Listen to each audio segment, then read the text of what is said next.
Weekly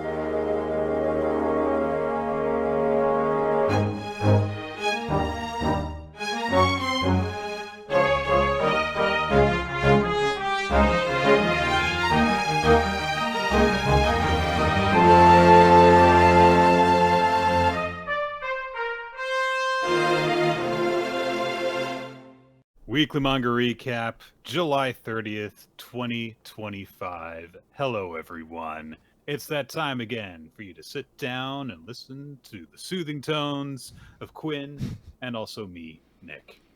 Oh, I'm going to be terrified, Nick. People are going to be listening to this episode for the first time just because it has Neon Genesis Evangelion in the title, and they're going to be like, one of you has a sultry voice, the other one does not. One of you I would pay to be like a sleep app meditation voice actor, and the other one, I presume they still make like is there not like a circus freak still or something like that? You get is there like like the woman with the most annoying voice. What a great attraction that would be. Look at her. Even the bugs don't want to be around. You can't have someone be that annoying.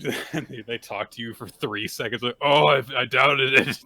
Take all my money. She's so annoying. Oh, I could turn up the vocal fray too if I need to. Be like, well, let me tell you about Evangelion. God. That topic in particular too. Yeah, we're actually, I think, gonna have a pretty good discussion on Evangelion because this is actually a relatively short week for manga, so we have some time to bounce around in that space. I guess before we really get into it, usually there's like a preamble bit, little banter, but you know, Neon Genesis Evangelion, Nick, this is a huge deal, isn't it? Was this series did it not exist in like a permanent space in your general osmosis for like a solid decade? Because this is my first time engaging with the series in any real way, shape, or form. But I, without ever experiencing it, I know who Rei is, I know who Asuka is, I know who Masato is, I know who Shinji, I know all these characters for the most part, yeah. And unfortunately now we can't dunk on Hulk Hogan being dead for several minutes and then transition back to No, you know what? Hold on. I do want to go there. I'm gonna throw myself under the bus here for a quick second. So when Hulk Hogan died, one of the first people I thought to text was Nick. And I was like, Nick, you Hulk Hogan broke the news to me. Yeah. Too. And I think you just respond something like, well, look at that. And then I made a response about I don't remember the exact, but it was something about Roger Man Randy Savage elbow dropping it back into hell. And I got no response. I was like, you know what? Perhaps I pushed too much enthusiasm on people about this. Perhaps I'm actually the strange person here. I went, ha ha. Put the phone down. Oh, you start high-fiving people around you. They didn't know. My cat was the only one around me, so he just kind of got that.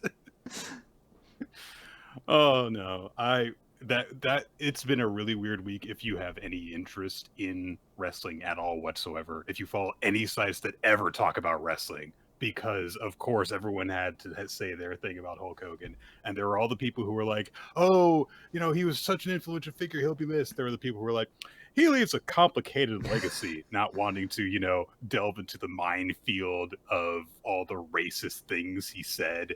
And then there are the people who are like, get me those mines. Let's set them off right now. He was a racist. Look, here's the thing. I have taken steps to recognize that I have been a little too online in my life, and not everyone knows these things going forward. So when Hulk Hogan passed, I made some mention in the group chat with my dad about good riddance or something like that. And my dad was like, I thought you loved Hulk Hogan. And I was like, oh yeah, I guess I guess if you haven't been online or paying attention to wrestling, you still only remember Hulk Hogan's when he was a culturally dominant figure in the 90s. And I had to explain no, here's the thing. The racism is the big one. But even if we took it out, he is still an abysmal human, an abysmal professional, an abysmal family man, an abysmal, there's nothing really that feels that redeeming. I'm not here to say that no one misses him, but But there are definitely people who do, and yes, I'm sure that he did leave a positive impact on people's lives. He did do all the, all the Make-A-Wish stuff, and I'm sure that there are people who were positively influenced by Sure, him, and I'm not going to absolutely. take away from them for that. But all the negative things that he did still stand, including the fact that he killed wrestling's best chance at ever having a union, and there are probably people who died early because of that action. So, yeah, I don't miss him because of that. Yeah. And speaking of minefields and controversial stuff, Neon Genesis Evangelion. Yeah, I'll pull us back to this. You had never really seen Neon Genesis before this point, correct? I've never seen a single episode of the series. I've never watched a single movie. Never had any real significant consumption of it. Of course, just as you were saying, by sheer cultural osmosis, I know a fair amount about it. You were saying like stuff, and yeah, like I'm familiar with the same names that you were that you just declared there. I had heard some things about its reputation, and when I was doing a little bit of research to prepare to make sure that I kind of understood where the manga, which we Yes. read for this week, stands in comparison to the rest of the media that has been produced for the massive franchise that is Neon Genesis Evangelion, easily one of the biggest, most influential anime that has ever been made, and possibly will ever be made. It, as a result of that sheer influence and the number of people that have got into anime, and the number of think pieces that have been written about it, because it's a very deep thinky series, or at least there's a lot of themes in it that are deep thinky. I think that there are some parts of it that are honestly just very straightforward. But there's a lot of that I had heard about it. Yes. And it was very odd going into this manga knowing that. And knowing that the first thing that I was going to have that was my own actual experience with this franchise was going to be this manga, which is not exactly like or unlike any version of the series that exists outside of it. Because there's like 3 or 4 major different versions of Evangelion as an anime entity. Yeah, look, let's go off right on the rip here and say we are not going to be covering Evangelion in any real substantial way besides this original manga. I can't even just say the manga because there's like 12 manga. Like, we're talking about the one that's just the anime but in a manga form. Well, you say that, and I had to do. I was dumbfounded by the history of this manga. Yes. So, the manga is by Yoshiyuki Sadamoto, Yes. who was the original creator. The original character designer, I should say, of the original anime. So their art, as a result of that, the art in this series, very on model, very recognizable in so many different regards. There's a lot of different colored illustrations in this that are official artwork. They look exact. I was gonna say it's Go ahead. to a point where you would not be mistaken if you were like, am I just reading anime storyboards? Like they just take the storyboards from the anime and just put them into like comas essentially. Yeah. The manga was first published in December 1994. The anime, its first episode debuted in October 1995. This manga predates the anime by 10 months in terms of when the chapters first started coming out. Yes. But the final chapter of the manga came out in 2013. It came out before it, but from my understanding, it was intended to be released very soon before the anime for the sake of getting people intrigued. And then there were delays, and it just beat it by a little bit, by a couple months, about a year or so, and then was almost immediately eclipsed by it. Like, you're talking 26 episode weekly anime versus monthly chapters coming out. Yeah. And on top of that, Sadamoto had a lot of different projects that he was working on while writing this manga, which is why it took so long for the whole thing to come out. To the extent that the film version came out, which changed the ending once, and then half the rebuild movies had come out, and part of the reason why the end of this manga was delayed was that Sadamoto was working on them. So I don't think that you would be, you know, foolish to think that maybe the influence of those different series had an influence on what Sadamoto chose to write and include in this manga, which is basically if one person on the whole team decided to kind of tell their own version of the story. Yeah, it is very interesting in that way, in that this is somebody who is so very closely tied to the original work, that their work is not tremendously different. We can like start going through the broad strokes, like things that are different between this and the original 26 episode series, but for the most part pretty similar. But it is very interesting that they have such stark differences. To my knowledge, I might be talking out of my rear here a little bit. I don't believe the manga then has any continuations. Like, I do not believe there is like a rebuild equivalent for the manga. I'm not 100% certain on that, because a brief look through the Evangelion Wikipedia page truly took me out. Nick, I found out there's a PS2 game with side stories for multiple of the characters who didn't really get to do anything. Toji has a whole side story in it, and I was like, in a PS2 fighting game, like how do I experience this? Is this considered canon to one of the universes? There's just a lot of stuff. So to my knowledge, I do not believe there's anything like that for this. So it is truly the most standalone, I think, of the Evangelion products, while still being as close, I think, to the original product. I think that is an interesting way of looking at it. I think that you can see it in a couple of different ways. And yes, there is definitely the advantage of, if you're just interested in like something that is presented as a single cohesive thing, then yes, this is kind of the way to experience Evangelion.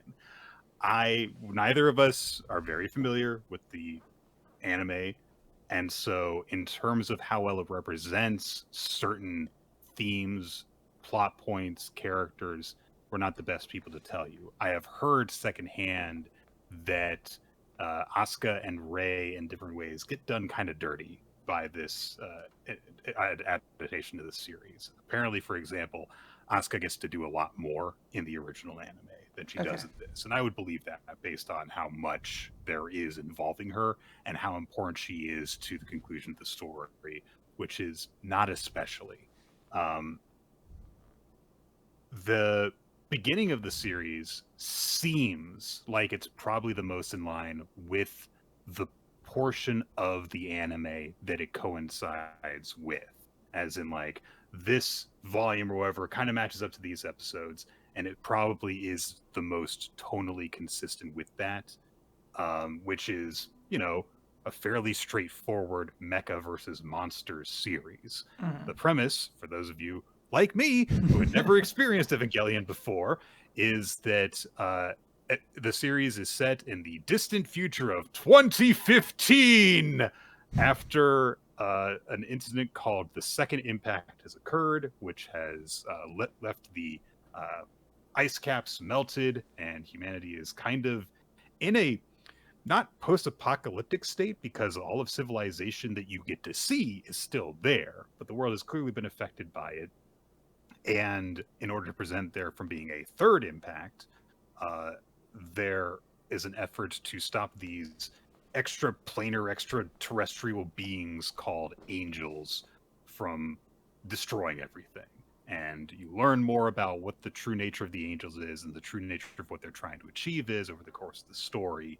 But the important thing is that the way that you stop them is by getting in these big humanoid mechs called Evas and punching them until they die. Yes. And the only pilots for these Evas are young teenagers, kids who are like 13 to 15 years old, including the protagonist, Shinji, whose father, Gendo, is the director of the EVA project and is a big old dickbag.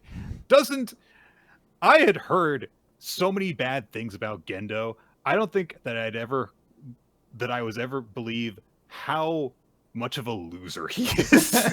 This dude sucks in every way, not just in, oh, I hate that guy, but like, wow, you're pathetic. Yeah, it's straight up like, oh man, you really have like the saddest, lamest justification for why you're doing everything. Like, it's really that pathetic, isn't it?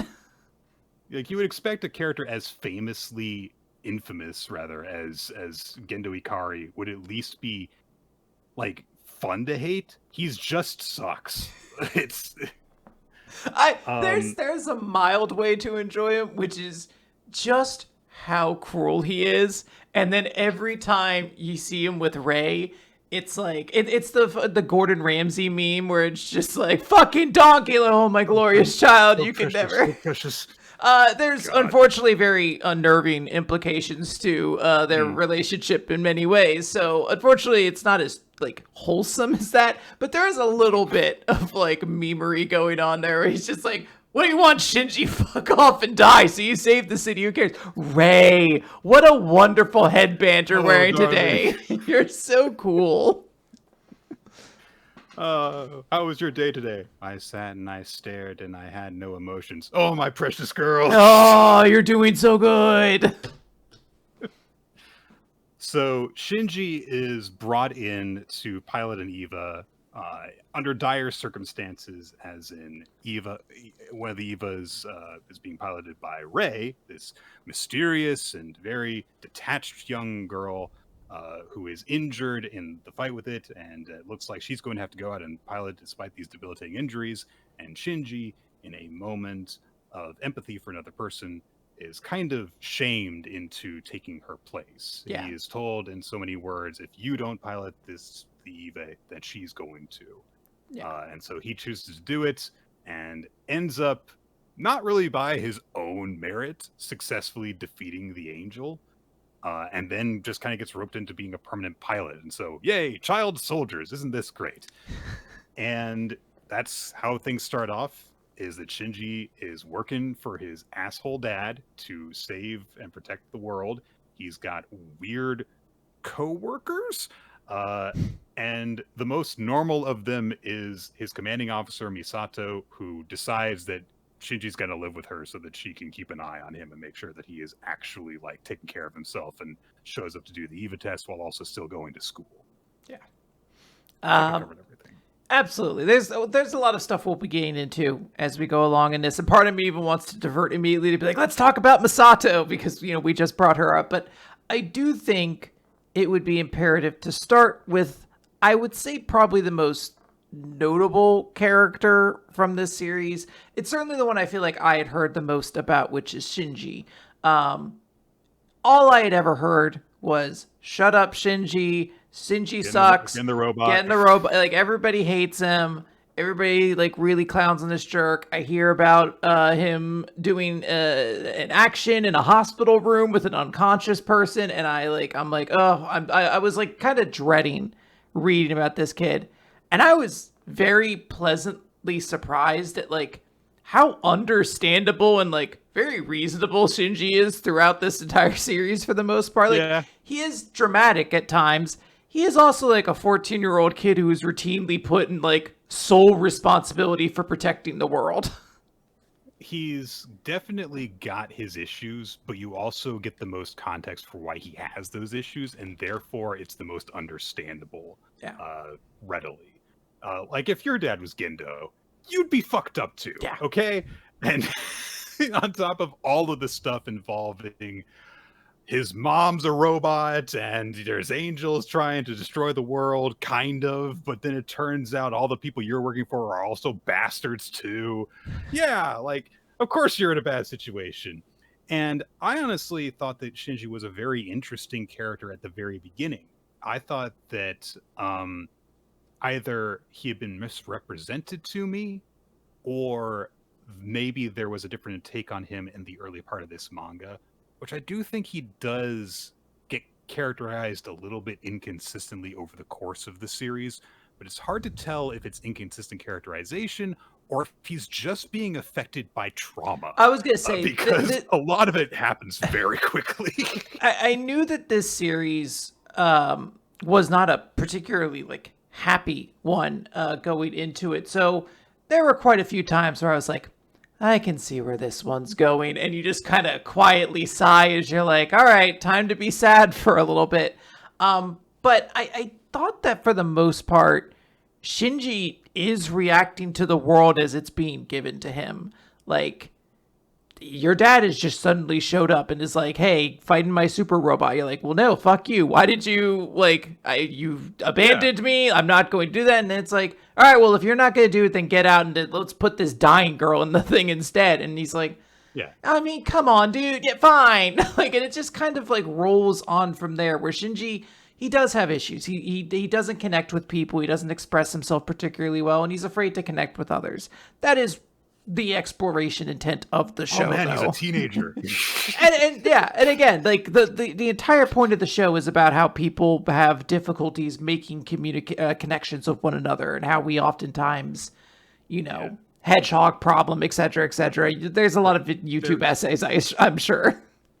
There is definitely a reason why one of the Rebuild movies is literally called "You Are Not Alone," Yes. which is that a huge theme of the series is the necessity of human connection, along with the admission that there is a danger in opening yourself up to it, and that Shinji has to deal with that as a person who is coming of age. Yeah. The manga presents him, at the very least, as a person who really is kind of a nihilist. He doesn't really care for himself at all. Yeah. In the second chapter, he meets a couple of kids at school. One of them, who is named Toji, right? Toji, starts bullying him because he learns this kid's the guy who piloted the robot, and he didn't do a good job fighting the angel, and my sister's at the hospital because of you, and fuck you. If 4Kids dubbed it, that would be the voice they'd give him.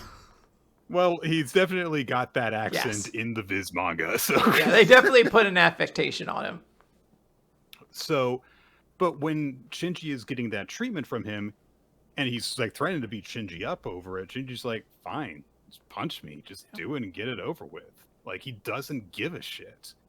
But in that same chapter that's introduced, Shinji has to fight one of the angels, and Toji and Kensuke, who was kind of present for all this, another male teammate, classmate of Shinji's, they show up at the side of the battle right next to Shinji, and Shinji realizes they're in mortal danger.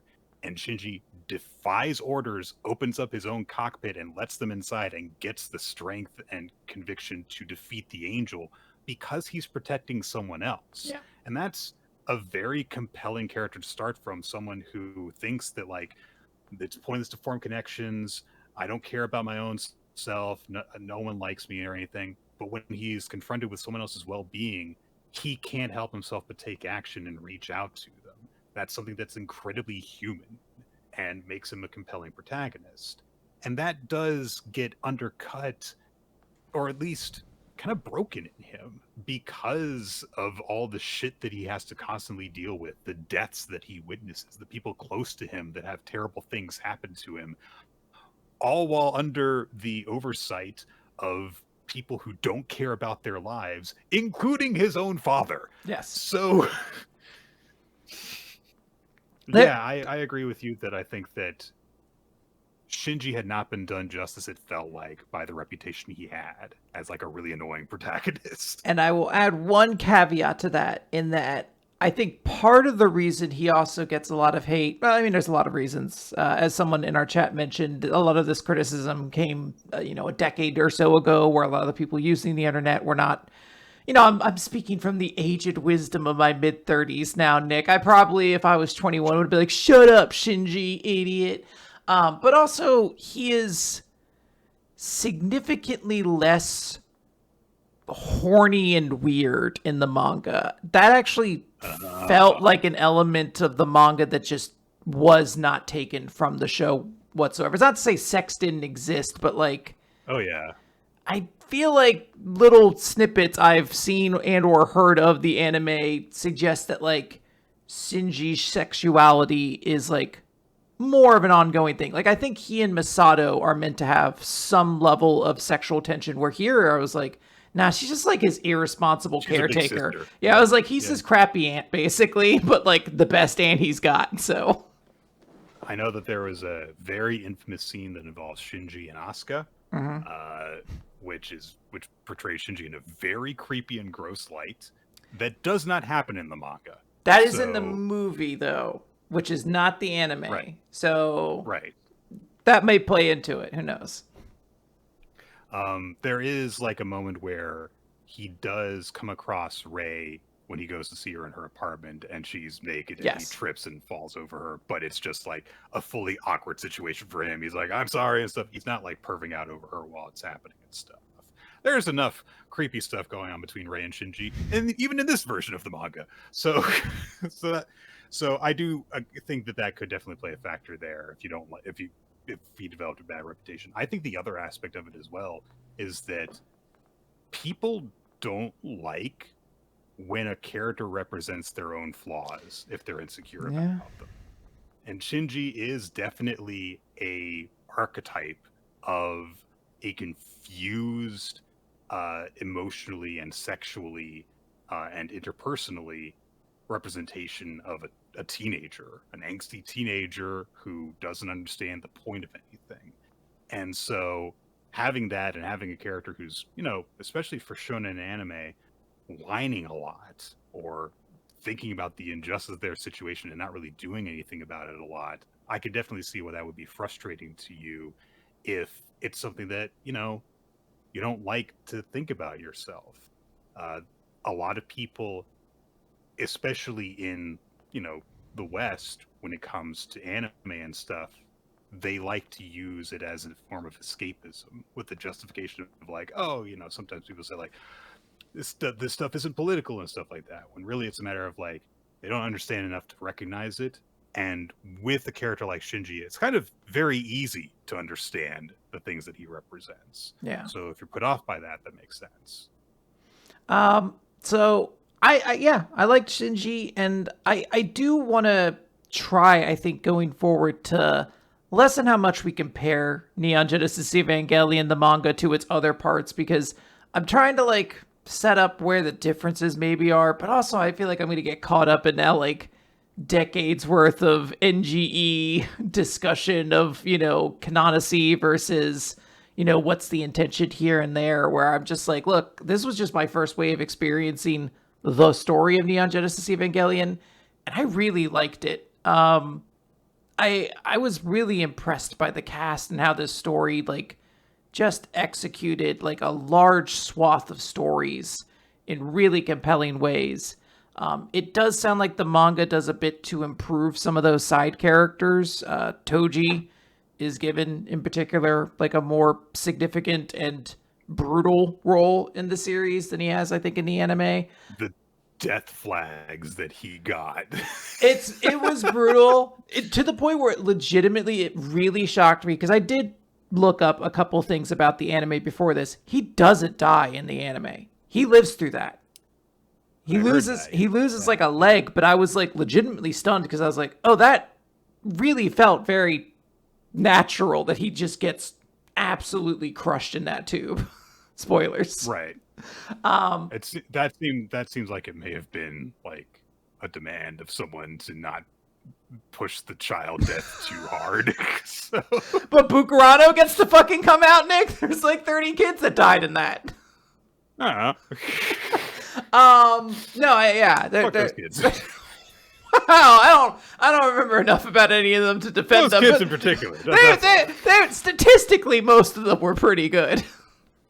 Yeah, I really enjoyed that. And also, oh gosh, what's his name? Kaji also got like, I believe, an actual like expanded backstory to the point where he was like probably my favorite character in like I can understand the larger whole. I think Misato's probably ultimately my favorite, just because there's a lot of like girl failure in her that I just appreciate. Like she's girl failing her way upwards slowly. Yeah. But Kaji I just found like a really compelling character. And Yeah, I mean that's another character here. Like you're reading the series, you're like, I know there is no good ending for you. Yeah. Straight up, the entire time I'm reading you, I know you were on a clock, good sir. But it doesn't matter. It's so compelling, so that even when it happens, I'm still shocked, and I'm like, ugh, how can you do this to me? Yeah, because from the point that we get that stuff with Toji, it definitely becomes the slow march of sadness that happens throughout the rest of the manga. Uh, it seemed like the pace really slowed down across the course of the series. I was actually having a really fun time with this for about 2 volumes, and I thought that uh, the arc involving Toji was very compelling. I even though I knew exactly what was going to Yeah. happen, because it was very much like this is going to happen, and there's nothing you can do to stop it. And even then, the way that it happens really, really, really sucks for Shinji in particular. And Toji, but you knew he was gonna But die. we all knew he. Look, I'm just saying, Exactly. I have not seen a lot of art in that of that dude in the plug suit. It happens, and I was like, I've never seen that before. Yeah, yeah. But like the premise of the series from where you start off with is like, oh, there's like these 13 angels that they've got to take down, and they're going through them at a pretty fast clip in the Yeah. first couple volumes. Now, obviously, the entire point of the series is to go in that direction of like the human condition, exploring themes of intimacy and coming of age, motherhood, Catholicism, Jungian psychology, Freudian psychology, and all these things, and therefore the act of the angels being monsters that we have to fight becomes less and less relevant. Yeah. But the structure of here's an opponent, we have to fight it, and there is a conflict that we have to resolve in order to do it in a very, of the arc of the genre fashion. It I thought really helped the series to stay tight and to have interesting character interactions. But because the later ones result in Asuka and Rei kind of going down for the count, there's a lot less of their presence in the series and a lot less of their interaction with Shinji for basically like the entire second half until the very end. And I wasn't happy with that development. I thought that for Mhm. one thing, it felt like we didn't really get to see a proper arc happen for Asuka in this version, at least. Uh, and it felt like Shinji didn't really get to change the way that he was interacting with them, and them being introduced as that team early on was kind of the thing that was really keeping me excited about the series, and then that dynamic is disrupted. Yes. So like I fully understand why it was done, but I didn't like the direction as a result. And I think that's fair. I would say maybe one element of that, unfortunately, would tie us very quickly to the ultimate, like end of this series, which is kind of a convoluted thing to talk about. Um, but I really don't know if we have too many other. Let's talk about, I We guess, could a talk couple of about the other people. the other characters. Masato, as I mentioned, I really, really liked her. I liked her relationship with Kaji. It seems as though the manga makes it more implicit that like Kaji left her, and it was ultimately because of his like worry that eventually he would get her wrapped up in things too. And I appreciated that there was, a little bit of romance in there that's not like 14-year-olds screaming at each other. Right. But also, I really liked her relationship with I forget her name, but the doctor, like the head Ritsuko. scientist. Yeah, I they were so funny bouncing off of each other. There's like one moment where one of them's like, "You didn't have to say that, you old bitch," and she's like, "You didn't have to call me old." Like I was like, "Yeah, these two fucking despise each other." But I really like those characters, and honestly, they were like two of the ones that I was like, honestly, I could have seen a couple little bit more about those characters. I guess kind of ended them right at the exact point they needed to. Yeah. I did like Misato. I liked there being a character that was not just out and out horrible, but that you could still recognize like this girl's got some problems And it's not just to do with the fact that her job is to usher children into robots to fight dangerous monsters.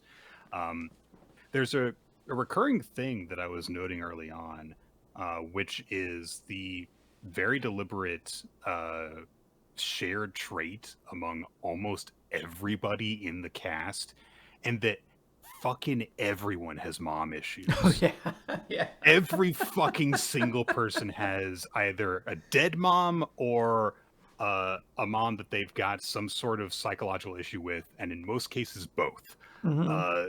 So like Shinji's mom is dead. Gendo is affected by that. Ray's the whole thing.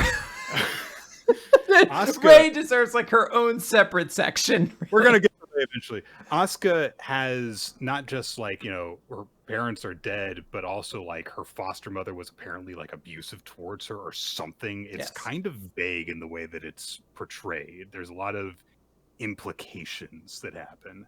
Misato's parents are dead. Kaji's parents are dead. Ritsuko has a really fucked up like recollection of her mom where they ended up both falling in love for the same guy. Like, wasn't there some rule that, because it eventually comes out that all the pilots for this program are being put through class 2A, and wasn't there like a requirement for that program where they're like, gotta have a dead mom? Sorry, I don't know what to tell you. She's got to be gone. I don't think that was ever explicitly stated, which was honestly one of the things that I was kind of disappointed by. Okay. So obviously there's all these things that involve the themes of this series. And, you know, it's great when a series that is part of a genre that has not explored certain imagery, certain concepts and stuff chooses to do them. But at least this version of the story, I don't think went all the way with it in terms of implementation of this theme into the way that the story is textually. It's all there subtextually and it's all there thematically. But for example, the Evas are full of like, you know, womb and motherhood imagery and stuff. They have their cockpits are full of basically embryonic fluid because they're fluid that provides all the nutrients to pilots, including air.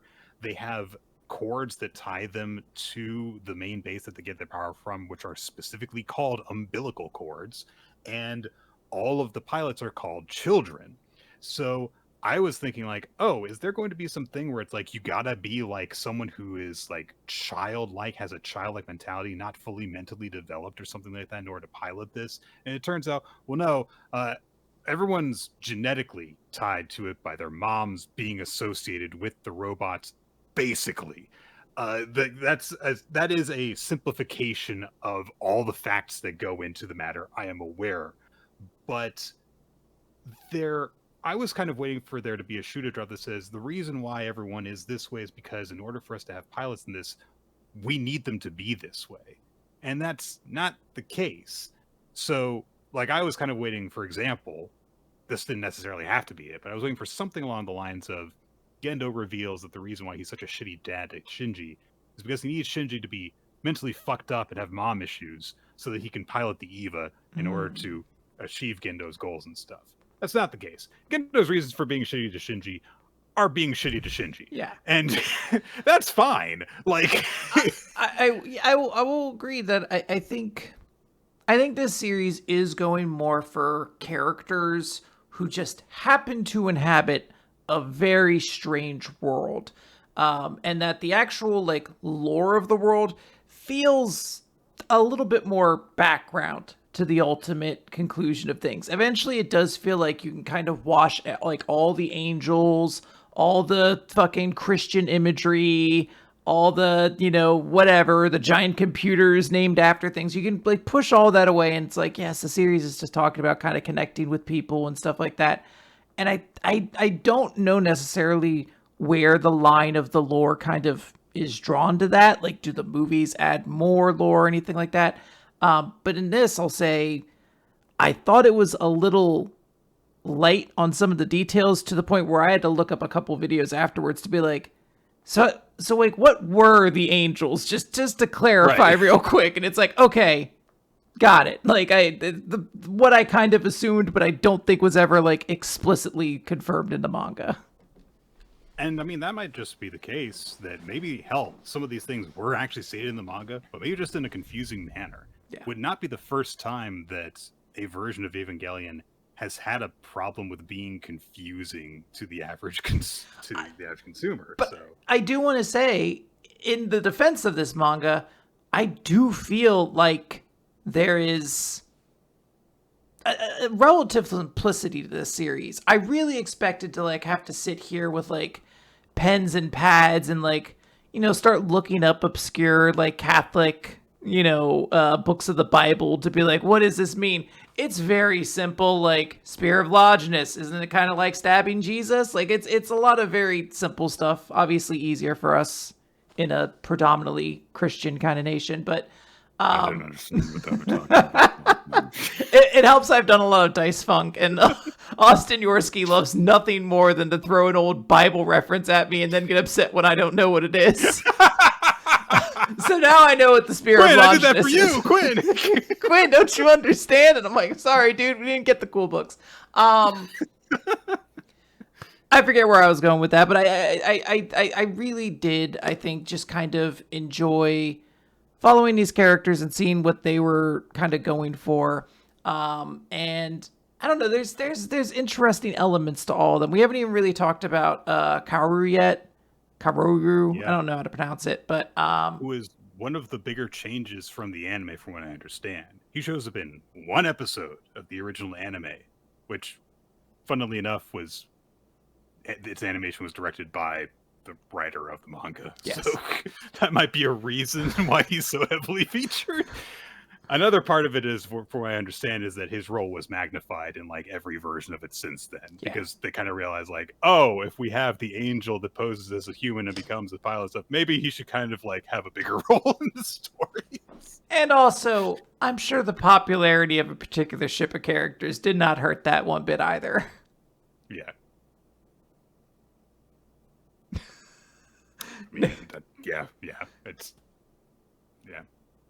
But if you like Shinji and Kaoru, then this manga's got something for you in it. Or does it? Here's the thing. I always got the vibe that they were supposed to be like love interests, like, or that people find a very easy read of the series. It's like, Shinji is gay and does not realize it yet, or something like that. This manga, he is legitimately like, I don't like this man. Please get him away. He truly does not like Nagisa and him. Do not really fucking vibe. Well, Kaoru by the end of it is very much like into Shinji in Yeah. a couple of different ways. But yeah, when Kaoru literally kisses Shinji, Shinji goes, "Guys aren't supposed to do that with each other." Gross. And then he goes to bed. Just the way I was not expecting to get the most 90s homophobic thing when we were reading this. Okay, so I have to know, did you read all the like volume end stuff? No, I saw all that and I was like, no. So there's one volume end thing around the volume of this where Sadamoto goes in to explain, he's like, I think Kaoru was a bit of an expression for my own homosexual nature throughout my life. It's like a very kind of open thing where he's like, by the end, he's like, Shinji, why aren't you in love with this boy? He's so beautiful. And then I sit there and I'm like, I think I have a crush on him. Oh no. And I'm like, all right. So there's a lot of complicated feelings in this character with this author. And I think that's cool. I appreciate it. I don't know. It was like a cool little thing where I was like, I really thought these two had like, you know, like a bunch of Hoye scenes and everybody was like, oh, and I was like, no, this dude just fucking hates him. It's like, get away from me. Shinji very clearly does hate Kaoru. It's like, I don't like you. There is a moment where Kaoru is like, why don't you like trust me? Because I don't like you. It was like this boy who has such difficulty expressing himself could not be You more strangled a cat in front of me. I don't like you. could not And you be know what? more I was like, bars, Shinji. Fuck that guy. He killed a cat. And his justification for doing it was horrifically awful. Like, Shinji literally lives with a woman who saw an experimental genetically modified penguin and was like, they're going to kill this guy if I don't take him home and let him live in my bathtub, and I'm going to do that. And this guy was like, if we just left the kitten here, then it would have died, so I was doing it a mercy by crushing it in my bare hands. Yes, Shinji is right to go. You're a fucking monster. Get away from me. Yeah, I thought he was interesting. I almost kind of want to check out like a section of his like anime performance just to see what it's like, because that does seem to be a pretty stark difference. I almost want to see It struck me that like there is not enough time to do all that in one episode of an anime. He couldn't have done that. But yeah, a lot of really good characters. I do want to get to the end of this series and kind of talk about it, mostly to make sure I understood it. Because there's a little bit where you're like, I'm not dumb, am I? Okay, so all the angels get defeated. And so before anyone even has a chance to say, hooray, we did it, it turns out that the secret cult that has been funding but also working against the organization this entire time is like, we need to take over things because Gendo Ikari has been doing a lot of stuff that is suspicious, and clearly he's working against us. He's clearly got his own agenda of some kind, so we gotta go in. So they send in the military and start killing everybody. And they're like, we're going to get the pilots, we're going to get the Evas, and we're going to use them to basically do our doomsday cult thing. That is, again, a simplification of the events. If I try to go into detail, I will reveal how little I understood all the intricacies of the contradicting and conflicting goals that were of the parties involved. I think both what is it, Seal and Gendo want to do the same thing, but they both want to be the ones to do it. And also, if they each do it a different way, the implication, at least, is that the result will be slightly different, at least in terms of the image of the thing that will result. As in, if man is made in God's own image, then that image will be changed based off of the circumstances under which it's conducted. Yes. So, Seal sends in all their troops and stuff. Asuka's been comatose, basically, for half the series, and she is put away literally at the bottom of the lake to try and hide her. Yeah, it's when they were like, all right, well, she's sedated. Throw her in the robot. And I was like, oh my god. I can't imagine a more horrifying thing than being like strapped to a medical bed, being sedated, and then just waking up at the bottom of a lake in a robot. And she, fortunately, self-actualizes and is fine a few minutes later, because she has this realization of, like, you know, her mom didn't actually hate her and stuff. She wasn't actually trying to kill her. And she knows this because her mom's inside the EVA unit, I think? Yeah, so there's souls in these robots. I think they all have a soul in them. Well, some have special souls. Shinji's has his mom's soul in it. Right. And there's part of Asuka's mom's soul in her robot. This is not an intentional thing. Simultaneously, in two different parts of the world, two different bitches got sucked into robots, I think. I don't believe this was like an intentional design part of it. I knew I didn't make a mistake by refusing to read that stuff. I feel like that does make sense, but also like good. That's what I mean when I'm like, I don't feel like the world here is like the forefront. I feel like a lot of this stuff almost was just done and then needed to be explained later on. Like someone needs to, like, I do think there was an intention. I do think this is an intentionally written series. I don't know. I feel like the emotions are much more of the important thing, and eventually a lot of other stuff they'll be like, we'll explain where the fucking Dead Sea Scrolls came from in like a movie or something. I don't know. I feel like you can learn a lot about how stories are created based off of studying Evangelion and the different versions of it that exist. As in, when people realize after something comes out, based off of reaction that it gets, that it was a bad idea, and then they change their mind. it's kind of one of those things that lets you know, like, yes, all writers are human, and the act of creation is kind of one that is prone to error that you can learn from. Anyway, so Asuka self-actualizes in this moment and realizes, like, okay, I don't need to have angst about my mom anymore, and she does get to do something pretty badass, It's pretty cool. which is she gets her power supply cut off, which means her Eva is going to only last for like 5 minutes. And there are a dozen new Eva units that are descending on the base trying to stop them. And Asuka is like, I'm going to fight them. And she would have won if she didn't have a time limit based off of her power being cut. Because she's clearly slowly turning the tide. It's just that she runs out of time before she could take them all out. Shinji is meanwhile trying desperately to get to his Eva, while Misato is trying to escort him and protect him.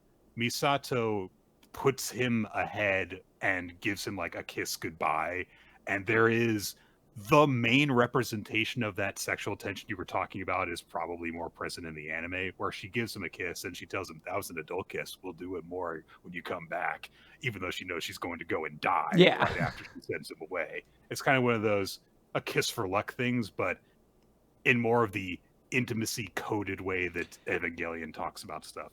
So she sends him. It's also her, I think, trying to be like, look, kid, please don't get into another fucking shame spiral right now. Like, if anything will break you out of it, let's try a kiss. Just get on this elevator.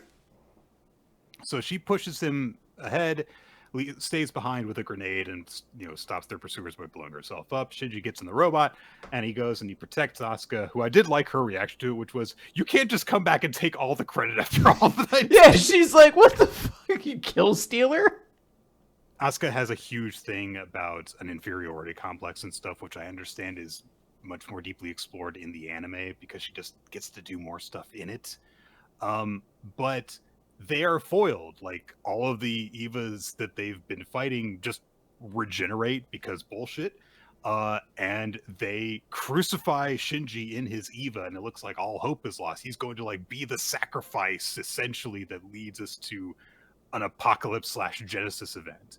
But in the meantime, back inside the base, Gendo has partially bonded with an angel whose embryo he ate, I think. So this is a bit, I did not fully get this. I had to see this from the video. There are two angels, Adam and Lilith.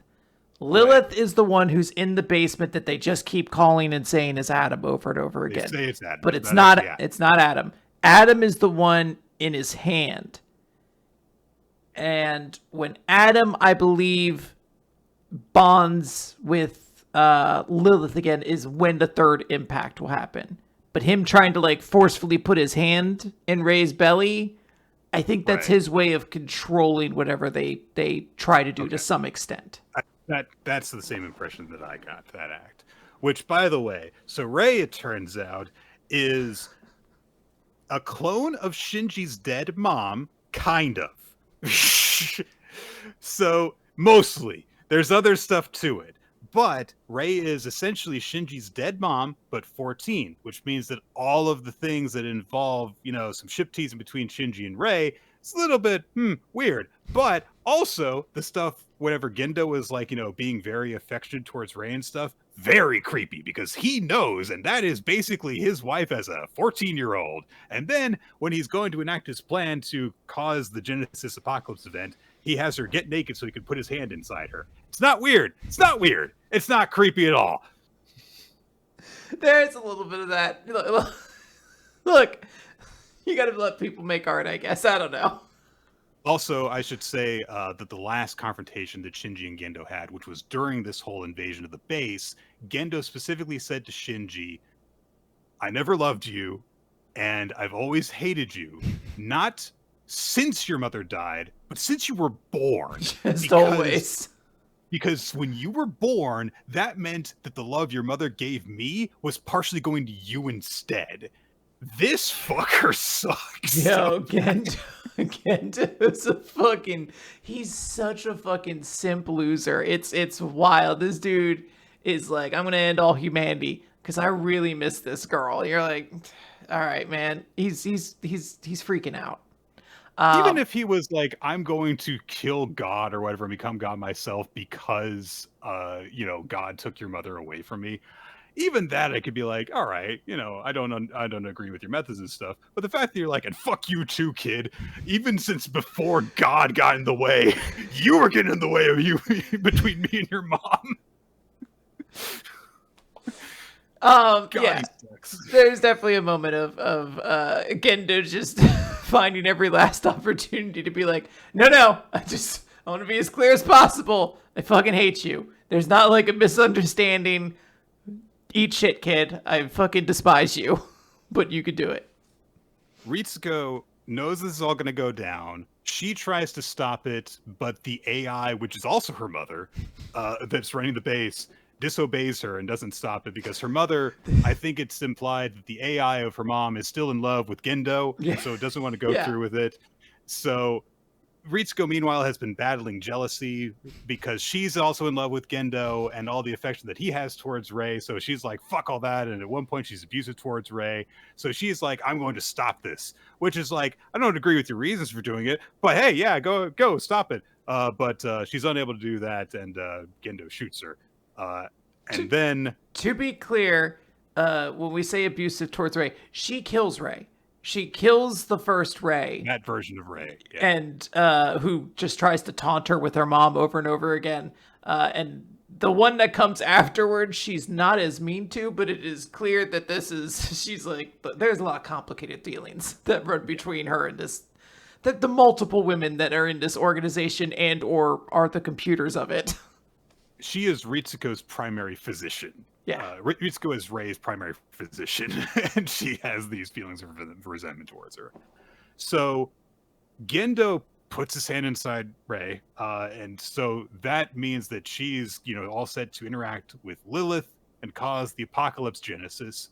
And so he tells her to do this, and then she's like, no. And decides to do something different because in the course of her being around, she has bonded with Shinji on a couple of events. And so she decides that what she's going to do instead is basically fulfill Shinji's wish, which is to be able to connect with people without possibly getting hurt.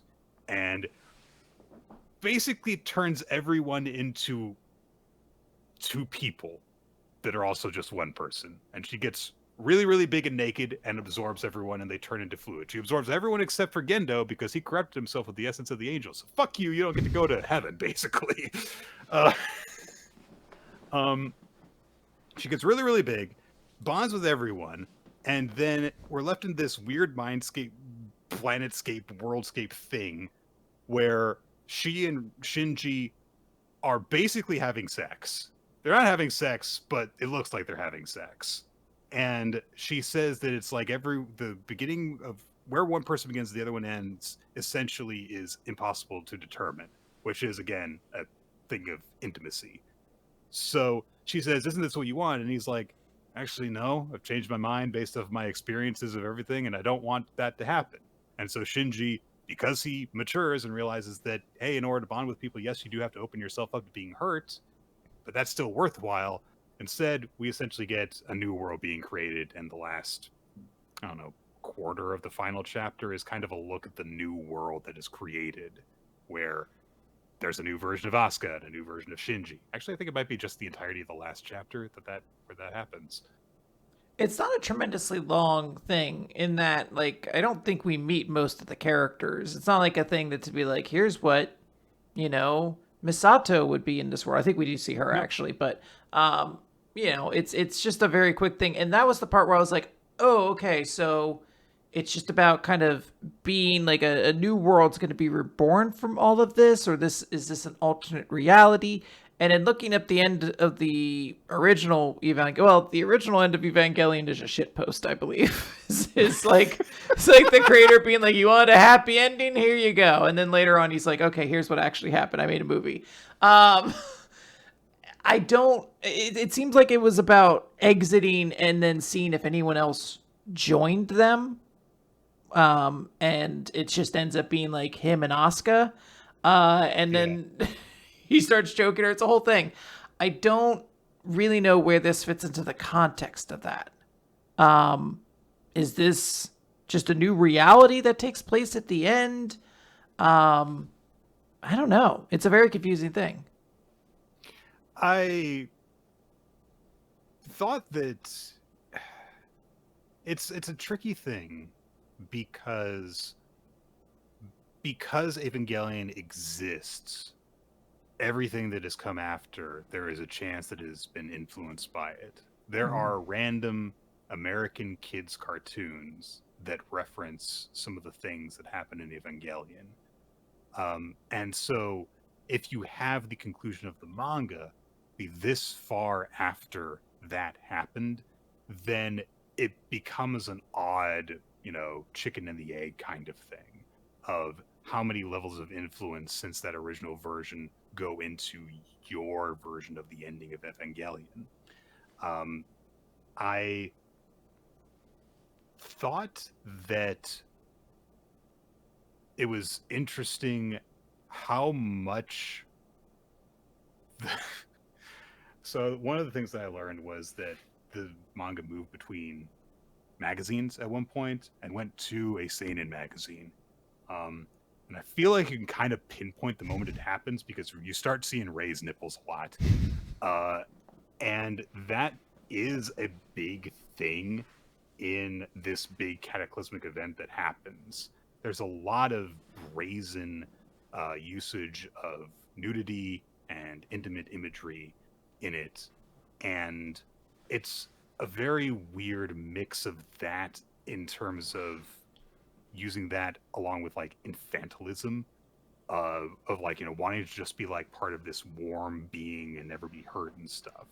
Like, Shinji's whole thing is kind of almost like a desire to return to the womb kind of thing. I want to just be safe and never be hurt versus wanting to be able to connect with people. And so Ray presents him with the opportunity to have that in this kind of impossible situation. And then ultimately you are given the message of hope and choice of, I don't want that. I want essentially the genuine thing. And I do think that for that reason, that this is still a good representation of Evangelion in terms of what it was trying to do, which was, yes, presenting a lot of weird ideas, but ultimately, as dire as things get, and as weird as things get, presenting a message of hope, of, hey, yeah, things can get a bit weird and confusing and scary, but it is still worth acknowledging that you're not alone in this world, and that you should try and connect with other people. So, I think that it does represent that well. Yeah.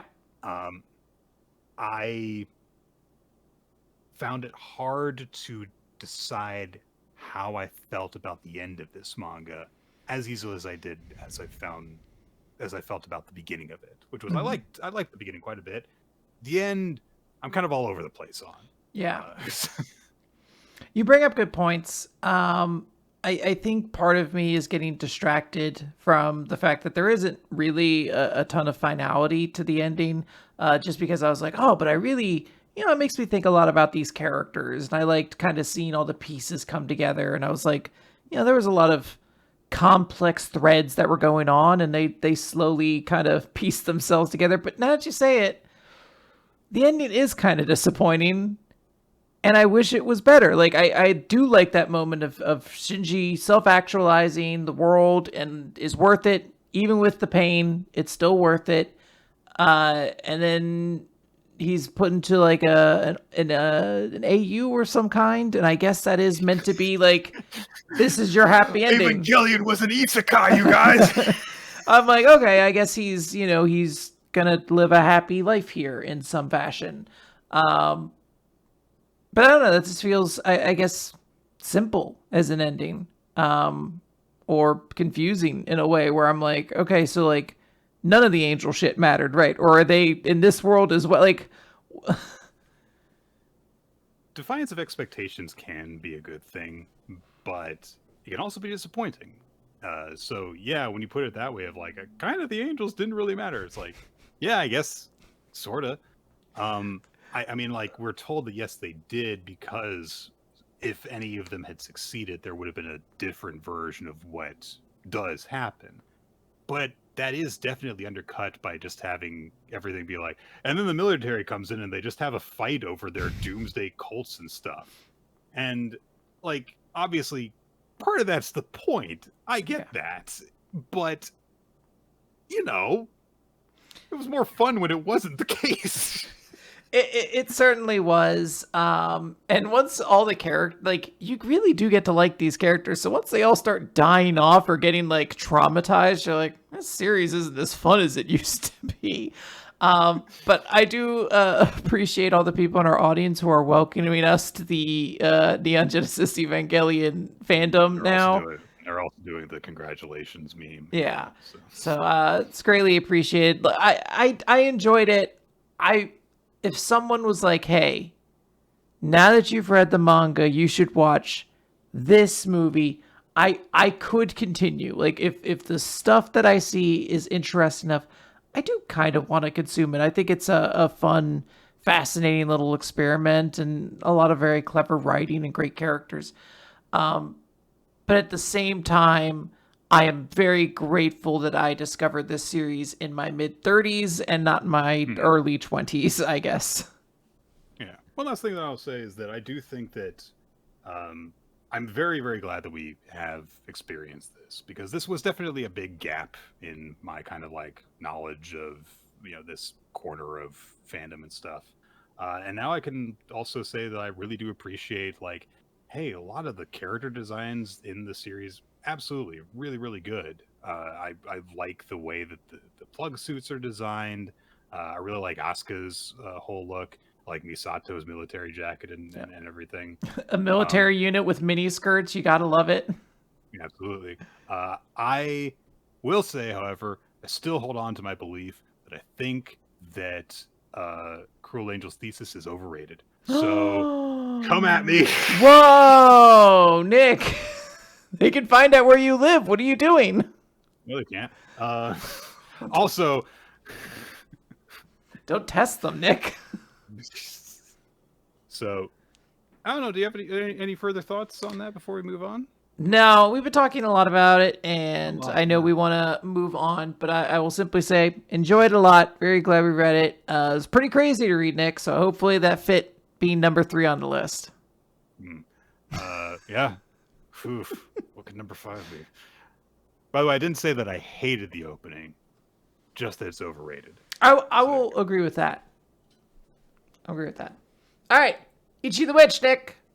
Ichi the Witchy. It's chapter 44, and oh my god, look at this color spread we get at the beginning. Everyone in their throwback clothes and their urban wear and stuff. Look at Ichi's slut boots. Look at them. It's his boots he's had from the beginning, but like I didn't know they had like a big dazzling gold trim. Yeah.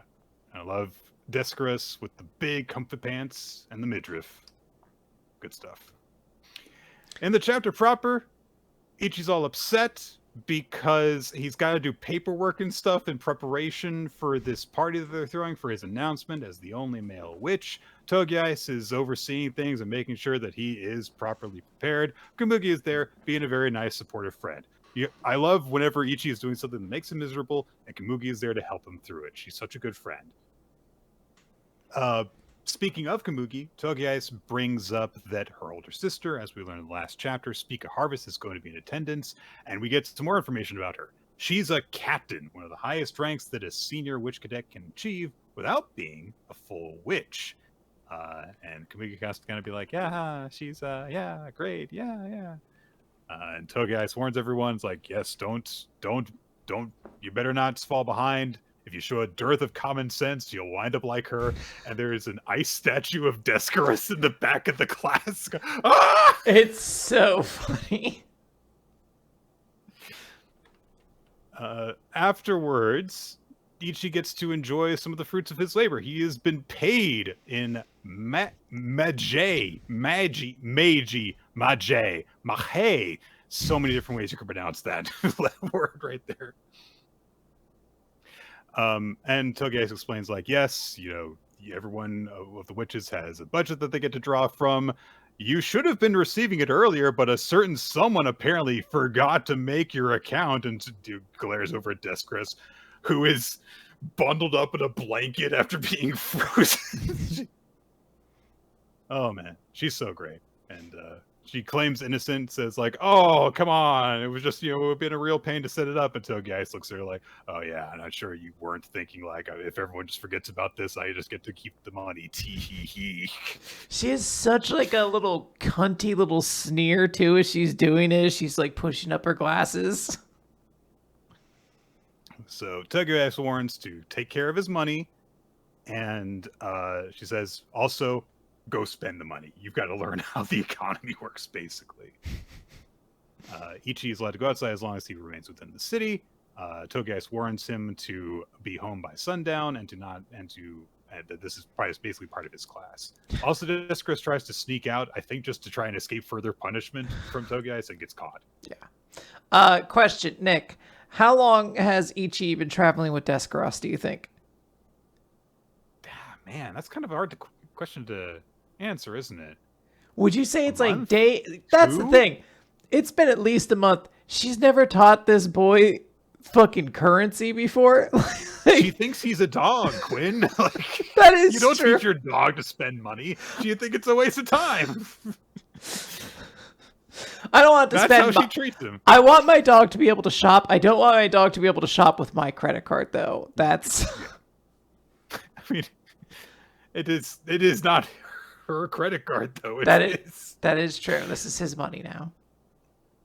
So Ichi goes out to the main street to do some shopping. Kamuki goes with him again, and she, has a little bit of time. She gives a little bit of an introduction to him, but then he's immediately like, "I want that thing," and there's a giant axe on the wall. And she's like, "I don't know if you can afford that." It's just called the Ultra Axe too. Like the Ultra Axe. I hope it shows up later. So she very calmly explains like, you've got 1,000 maje and the price of the axe has a lot more zeros after it, so you can't afford it.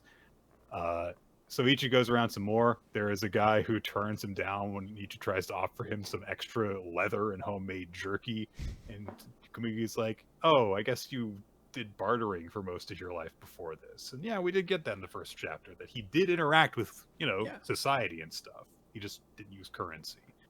I also like that we are told that there are different types of money in this universe. There's, like the kind of the classic like Asian currency that had the hole in the coins, so you can keep them on a string, that the people in Ichi's area use, but they use maje in this town. So they're all determined though, like, all right, let's go learn about this stuff, and we get a shopping montage. It's very cute. Of the two of them, like, checking out some candy, looking through some flowers. And then they come across a stand which is all Descaris merchandise, which is amazing. And they just kind of awkwardly walk past it while staring at it, while like a talking Descaris doll sings a song. Yeah, I was like, like a whole. I guess it makes sense. She's like their superhero. Like there would be a ton of merch for her. She's one of the most popular witches on the planet. But these two are like, oh, she's like a mess. Like, you shouldn't be doing this. This is just feeding her ego. You're part of the problem. Fancy trying on clothes. Kabuki has a nice hat. Ichi has more slut boots. It's great. So this boy is addicted to just the cuntiest boots he can find in these stores. But Ichi can't decide what he wants to spend his money on. He's just completely frozen up on what he actually wants to spend stuff with. So he's pondering that, and then he asks his good friend Kamugi for advice. What would you buy with this? Slutty boots! Slutty boots! She is not really sure about it for a second. Then she says something, and we cut away before we get back. Cut back over to Descaris, who is, again, trying to get away from Togeki's. She's sneaking around, trying to avoid her. Then Ichi catches her by surprise. She has a great reaction shot of her freaking out because she's been caught. And Ichi says, oh, I went shopping. And he gives her a jar of candies, a jar of star candies. And Ichi explains that the advice he got from Kamuki was to buy a present for someone. And Kamuki explains, like, yeah, it's hard to, walk up to a person and tell them that you care about them. So giving them a present can be, like, an excuse to do it. And if there's someone you care about and you're having a difficulty telling them that, you could spend the money to get them a gift and then do that. And so that's what he decided to do. And he says, like, yeah, so Descaris, you're always snacking on something, and these candies are glittery like magic, and so I bought them for you. And, you know, I know it's only a little thing, but when I watched Gokuraku's family, it showed me what it was like to have one. So you made me your family. Thank you. And Descaris literally starts to tear up a little bit. You can see her eyes. This is so cruel. You can't do this to me, Ichi. Togiais catches Descaris after Ichi has wandered off, and she's like, what are you doing here? Trying to get away. And then she realizes Descaris is, quote unquote, looking sappy. But when confronted over, Descaris is just like, let's go get some drinks. My treat. Which, maybe she was listening a little to Ichi and is also trying to tell her friend that she likes her. It's so fucking cute. Come on. Also, these two are so gay for each other. Like, come on. Kumugi reflects on this, and I think the only new fan fiction that should be made should be of these two characters, Nick. I think every other option should be taken away. Just keep making more with these two. Yeah, no matter what supernatural fan fiction you were on chapter 4000 of, stop it now and start doing it about these two. Kumugi reflects on the advice she gave Ichi and says, it was kind of presumptuous of me because I told him something I've never managed to do for myself. Mm. The day of Ichi's debut arrives, and the first thing that we see on that day is Speak a Harvest arriving on the scene. She introduces herself, and she immediately wonders where Kumugi is. And oh my god, not only is this girl a high-ranking witch and respected by everyone, she's also got a cool eye patch, Quinn. Come on, this is so unfair. Now, is the cool eye patch challenged at all by the frill, I guess, is on her hip? I mean, that just kind of seems like regular witch stuff to me. So okay. It's weird. I was trying to parse what that is, and I guess I never really considered that it might just be weird witch shit. That is an actual thing in the series that I should be considering. One of the main witches we have met in this series has high-heeled, high-platform shoes that have eyeballs in them, and you're questioning the frill. Sometimes you just forget these details. I'm sorry. I'm dumb and hot. I do like her. I'm very curious to find out what her deal is, and I am eagerly anticipating being surprised by her motivation. I don't know why Siri went off there. I apologize. I'm excited to see what she is going to have as her relationship with her sister, because we've only seen Kumugi's side of it. I wonder if there's something more to barely any of it at that. Yeah. Kumugi's been kind of avoidant about discussing her sister. Yeah. All right. Blue Box, Chapter 205. What are you doing?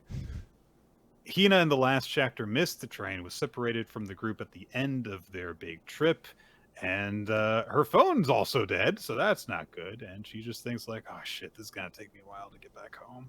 But we immediately cut away from there to Shinatsu, who's waking up to start her morning. She gets a text from Taiki saying like, oh yeah, hi, good morning. And she says, good morning, have a good last day of the trip. She starts going about her day. We get like a little bit of her morning routine, including morning stretches. And then she gets a text from Yumika, reminding her that they're going to meet up. She goes to meet up with Yumika to play what looks like pickup basketball, like at a gym. It seems like they're just, doing like a recreational thing like they did when they were kids, which is very sweet. Yumika asks how things are going now that she is living on her own. She says like, it is kind of difficult, but it's fun. Yumika's like, oh, is it because you get to have your boyfriend over all the time? And Shinatsu admits, I mean, we don't actually get to see each other as much as we used to now. And also, he's on the school trip. But Yumika says, hey, putting aside jokes, this might be a tough year for you guys because you're going to be in college. Your life's going to change because of that. He's going to be busy with badminton stuff. He's going to have entrance exams to worry about. It's going to be hard for you guys to find time for each other with your schedules to line up. and you might wind up with like more free time than him because of his busy schedule, and so it might be tougher on you than on him. And Chinatsu contemplates that for a little bit, and then she passes Yumiko the ball and she says, "That's okay. It'll be for Taiki." So we'll see how well that She seems confident. She's being optimistic right now. Yeah. And Yumika does say, like, hey, if anything does come up, you can come to me. So it's very nice to see Yumika being a good friend after the two of them had their big separation from each other. And we get just them kind of like having a good time for a bit. Yeah. Chinatsu's friends from the basketball team show up and they all play together. Nagisa? They go out eating together. Nagisa and the pig-tailed girl whose name I don't remember, who has shown up sometimes around Nagisa. Old Tailzo. She's Tailzo. She's been the favorite of the group for a while. Really the heart of the group. If only there were a well-known character with twin tails that had a tail-centric name that we could reference. Anyway, so they go out eating together, and then Chinatsu goes home.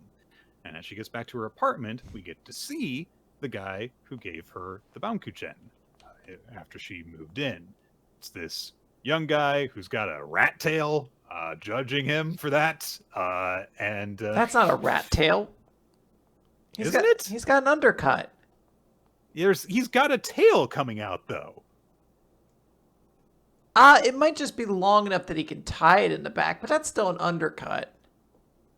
I guess it is a rat tail, but I think with it's not the worst rat tail you could have, but yes.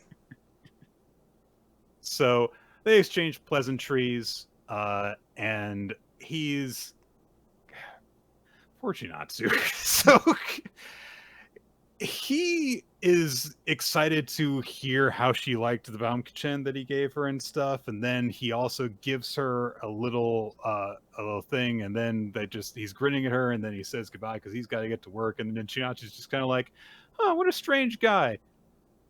I think he might have been wearing cologne. He kind of smelled good. Anyway, goes back into her place. No, this is meant to piss us, the audience, off. It was meant to have us be like, why are you noticing this smell, Chinatsu? But she has the most natural. She's like, and I smell like fucking dog shit. She's not even like, smells good. She's like, he smells good, and I smell like dog shit. Ooh, silly me. Anyway, I'm going to think about my boyfriend. And then she goes to think about Taiki. I'm not buying this. You don't need to do this, series. I will talk about my thoughts on this when we finish the chapter, because it's actually really almost done. We see the rest of the group freaking out that Hina's not there, and then they learn that Taiki's not there. And sure enough, turn the page, Taiki stayed behind to find Hina. He actually jumped off the train when he heard that she wasn't around, and he wanted to make sure that she was okay because he heard her friends talking about her and stuff. And also, his phone's not dead. So he calls to their teacher and lets them know the situation. He immediately solves the problem. Yeah. And Hina's just kind of like dumbstruck. She doesn't say anything while this is happening, while he's on the phone and stuff. She's kind of like, oh, I guess it's happening. And Taiki reports to her, it's like, yeah, we're supposed to board the next train to Tokyo, and it's got open seating, so we just have to walk down the platform. And they start to move, but as they're starting to move, everything that Hina thought that she had gotten over starts flooding back. The moment that she first confessed to him, their like sort of date that they had at the festival together, and as we're getting that, we get an announcer saying like, "Oh, a train is arriving shortly. Please stand behind the yellow line." And the last thing we close on is Hina's expression as she's thinking about all these things, and she is blushing heavily. And she doesn't look happy. It's so fucking unfair. This motherfucker can't just come back, be a good fucking person, and not be like influencing her life like this. I totally get why Hina's pissed. She's like, I'm moving past you, dick. Like, get away. But like, you're not allowed to be my hero now. But he's just so genuinely sweet. You're like, of course. He heard that you may not be on the train. He just wanted to make sure you were okay. And he instantly solved what would have been a terrifying situation for you. But now also, she has to... It's worth keeping in mind, Taiki's not just doing this because he's a good guy. Hina's also one of his best friends, too. So what we're getting here, presented in this chapter, is quote-unquote complications to Taiki and Chinatsu's relationship, which so very obviously are not going to be complications for either of them. Because there's no way Taiki is going to, like, have a thing happen with Hina. Like, that's fast. Yes. That being presented parallel to the thing with Chinatsu and her neighbor, who almost certainly has a crush on her, seems to indicate that we're dealing with people here that don't have a chance of breaking this relationship up. But it's still an angle that is worth exploring, because this is a thing that, some couples have to deal with, of like, the things that are not going to, like, be actual obstacles for them, but that do happen, that in another world could be a problem for them. Yes. It's annoying. Stop trying to make me think that Shinatsu and Taiki are gonna break up like that. These two, all they do is think about each other. They are so devoted in like the most adorable way. I'm not even against the idea that their relationship could end. I do think that's something that might be explored in the next year, is like, oh, actually it is really tough for us to now live like completely Sure. different schedules and not see each other. Like, I could totally That's see the like real obstacle. that's what I was to gonna their say. relationship. Don't place the idea that Chinatsu's gonna have eyes for some guy who just she happens to be neighbors with, and like that's gonna be the catalyst to anything. That would almost annoy me, but hopefully that's not the direction we're going. Yeah, I would guess more that this is going to be more of a Hina thing. The preamble to this was from Hina's perspective. And, like, sometimes you intellectually move past a romantic interest that you've had that is not going to work out, but emotionally you still don't have the closure of it. There have been a couple of, like, crushes on people that I've had where months after I acknowledged, intellectually and, what's the word? Logically, I guess, that it was not going to happen. But there was still a big part of my heart that was like, but what if, and it was a lot harder and more grindy to get to the point of accepting that. And we have been shown in recent chapters that although Hina understands that she and Taiki aren't getting together, that's still something that her heart has to do in order to get over. And I feel like that's what the point of this story arc is going to be for her. Yeah, I think we're just kind of allowing her to get, maybe not allowing her, having her face her past relationship before she could fully commit to this idea that she's like, maybe I am into this Haruto kid, We got a very different discussion ahead of us for Chainsaw Man now. So enough of all that, maturing and sappy love bullshit. Chainsaw Man 210, peace! USA! USA! Oh, God. Yoru has realized that nuclear weapons exist. And she's like, oh, my favorite devil is the nuclear weapons devil. But why did I just remember? The nuclear weapons devil was eaten by Chainsaw Man. She looks down at Denji and is like, did he puke it up? He's got a freaking spear through his head and swords in his gut. And she's like, oh no, he didn't puke it up. America just reinvented nuclear weapons. The falling devil comes into the house and chopped up and reforming again. And Yoru just flash steps behind her and goes, I won! And the falling devil's like, what are you talking about? And Yoru says, I'm cold. Turn into clothes. And the body of the falling devil unwinds and rips apart. And as Yoru celebrates, going, I remember. I don't love Denji. I'm in love with America.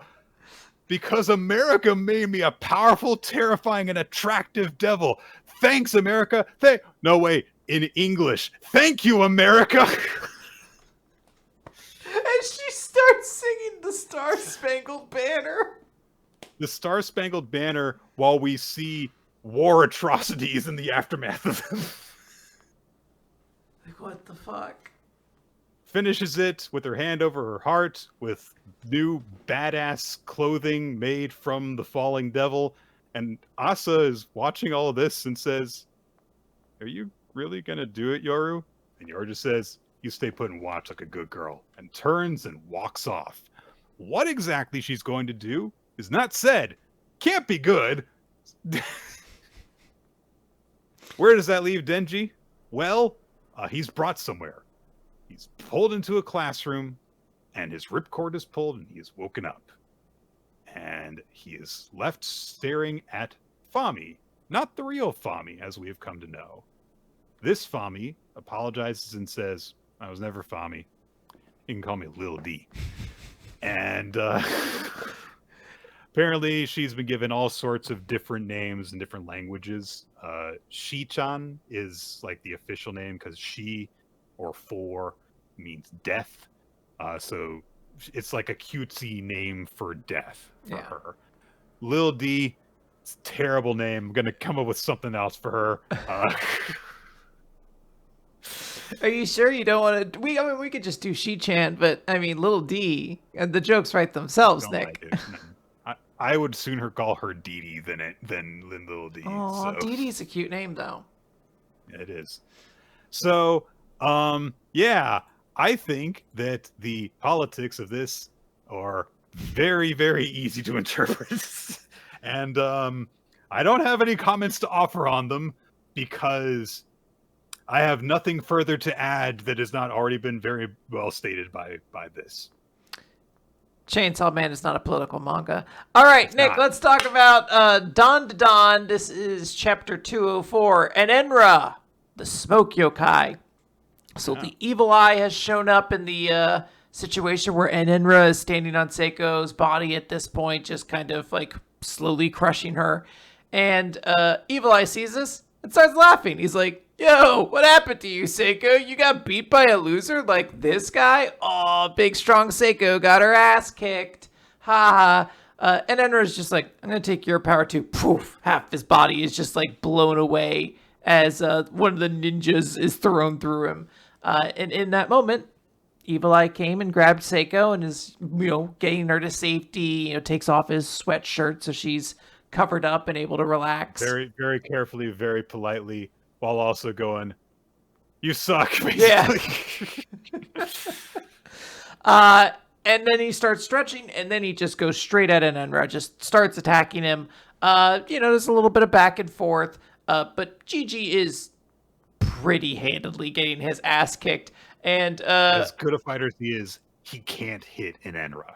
Yes, every time he hits him, it just kind of goes through him. And Enra attacks with what I believe are cigarette brands. Yes. Just Marlboro and Red and Merle Mint and all that sort of stuff. And is just whooping Evil Eye. In particular, these 2 pages look like the move guide of a fighting game. Yeah. And particularly, a lot of them are shots to the nuts, as it turns out. So many. Including just a series of blows, it looks like a JoJo ora just to the testicles. Sends Evil Eye flying, and he's like, "That guy was nothing." And Evil Eye's like, "Why do you keep going after my nugs? Are you the Nutsack Olympics or something? From now on, your name is Nug Lover." And Enra is like, "Phew, how good, but you cannot battle smoke. By the way, I am not the Nug Lover. I am the Red Baron." It's like, well, you're gonna definitely be called the Nug Lover now, dude. Like, you can't do that. But he simply notes, he's like, "I am stronger. You are weaker than me. Please admit your defeat." But there's a sort of voice as Evil Eye is talking. Not to an Enra anymore. He's talking to Gigi, where he's just like, "All right, I'm telling you I can beat this guy. Okay, fine, but you got to swap out real quick afterwards." And Gigi takes over and says, "Hey, I think I can handle this guy." Boom! Does a big chi wave, and it sends him flying. So, all right, looks like Gigi will take over, and perhaps the 2 of them can use their powers together to defeat this guy. Yeah. Perhaps it was a very deliberate choice on the bad guy's part to have Enra go up against Seiko and separate her from Momo, for example. But, yeah, Tide is finally turned a little bit in the good guy's favor against this bullshit cheater guy. Yes. And we'll see how that goes. There was a lot of really cool punches and stuff that were thrown in this chapter. Yes. Okay. Hima-Ten, chapter number 52. Thanks for all your hard work. Guys, it's been a year of Hima-Ten. Better put all the girls in frilly aprons and underwear. This is far and away the horniest this series has ever really felt to me. I know there's been moments before, but it was like this color page caught me off guard when I saw it. I was like, did I click the wrong series? So used to this being a much more wholesome series and much more restrained in its fan service. But yeah, hey, we got front page cover of Shonen Jump. Better give the fans a reason to tune in, and I guess they did. Anyway, Himari and Tenichi are going on a date, and Iemori is still figuring out, like, wow, we can't believe this actually freaking happened. We're going on a date for Labor Day. I'm kind of nervous about this. And he is fairly well dressed up. He put on a jacket this time for his date, a step up from the previous one he went on. Himari shows up. Her hair is all fancy, but she looks like very professionally like adorable in a way because she's got like a full jacket and stuff. Iemori is clearly like a bit stunned when he sees her. And she's like, oh my god, she looks so different. And he's like, is it hot out here or just me or something? And Himari is amused immediately because she realizes he left the price tag on the jacket that he's wearing. Oh. He got a new outfit for this date and he forgot to take the price tag off. But it's okay. She thinks it's very cute. She helps him tuck it in and stuff. She finds it endearing as opposed to silly. But then when she's tucking the price tag, she realizes that Iemori is sweating, as in he's hot under the collar. And so she teases him a little bit, says like, hey, come on. There's no need to be nervous. We're alone all the time at my place, you know. And Iemori says like, well, you know, like it's been a while since I've felt like this. And Himari's like, what do you mean felt like this? And he says, well, you know, you tease me a whole lot and now you tease me even more. And Himari says like, well, that's just going to be how it's going to be. You're going to get the full Himari Yoshino experience. And Himari's like, what do you mean by that? Anyway, they go to the aquarium. All good Shonen Jump dates start with the aquarium. It really does seem to be a proven formula. We've seen it like 4 times, and it's been a great date every time. Yeah. So, look at the penguins. The penguins are so cute, says Himari, and also everyone else reading this chapter. And they hang around for a little bit. Himari says, I knew you'd like this. And Himari's like, oh, you chose it for me? And Himari is immediately distracted because there's cute fishes. And there's a very nice shot of her because there's like light coming through the glass of the tank. Makes her look very pretty while there's fish behind her and stuff. They talk a little bit about like, what if we, you know, like cooked this fish kind of thing. And then Iemori looks around at the crowd and realizes, hey, what if like someone recognizes you? And she says, who cares about that? Like, I brought my glasses, but who cares? It's Labor Day, and I wanted to do something fun. And yeah, I mean, like, someone might sneak pictures, but I don't think anyone's going to come up to me. And Iemori's like, well, if they sneak pictures, isn't that bad? Because, of course, of the whole thing of, like, I can't be spotted with you that we went over at the beginning of the series, where she was like, oh, I can't be seen with you. And she says, oh, I don't mind. I can put on a disguise if it bothers you. And then Iemori's like, also, why would they not come up to you right now? And Iemori's like, oh, because I'm on a date. And it's fine if they assume that I'm on a date. I'm a high school girl boss. And she's like, who cares if they think I have a boyfriend? Anyway, I want to have fun today. And Iemori... He's like, but that's not what you used to think. Yeah, why are you now okay with me, with thinking that people think that I'm your boyfriend? Himari got a penguin plushie. Good girl. That's good. Adorable. Yeah. But the plushie's not even for her. It's for Maro. It's for her kitty cat. I don't... I wouldn't buy it for my cat. He would take a look at it and decide, I hate this. Or what I found out when I bought an Oogie Boogie Squishmallow, he's like, I can kind of try to fuck this a little bit. Like, he doesn't, like, hump it or anything, but what he's doing is not chaste. It's not for the Lord to see. He does this to an Oogie Boogie, like from Nightmare Before Christmas. Yeah. He's a little freak, just like his mom. Just being mounted by a cat. You're joking! You're joking! What is with this family? Anyway, they go to eat. Himari's got reservations at a fancy place, and Iamori's immediately like, we're high school students, what the fuck? And Himari's immediately like, it's on me, come on. Like, I can afford this place. I want to show you how grateful I am for your hard work. And they get one of those plates where it's like, look at the giant plate around your tiny portion because we're very expensive. It's an experience. But it does taste good according to Iamori, fortunately. Himari reveals that her co-worker, secretary, I don't know how you would describe Tsubone's position, but she was the one who made the recommendation. So a sighting of Tsubone, she showed up. Assistant? Is she assistant? I don't know. I think that assistant is probably the best way to describe her. But they talk a bit more. Himari brings up how Iamori basically only ever eats food that he has prepared. And she says, yeah, I always get to enjoy your food, so I want you to know how it feels to, enjoy someone else's food. And she is kind of like offering him the equivalent because she doesn't make food. So this is kind of like, when I go out, this is the food that I have. Iamori is kind of like upset because if he had known that we were going to like treat each other, then I would have like paid for the aquarium. But Himari's like, I'm the rich one. Let me do this, basically, in so many words.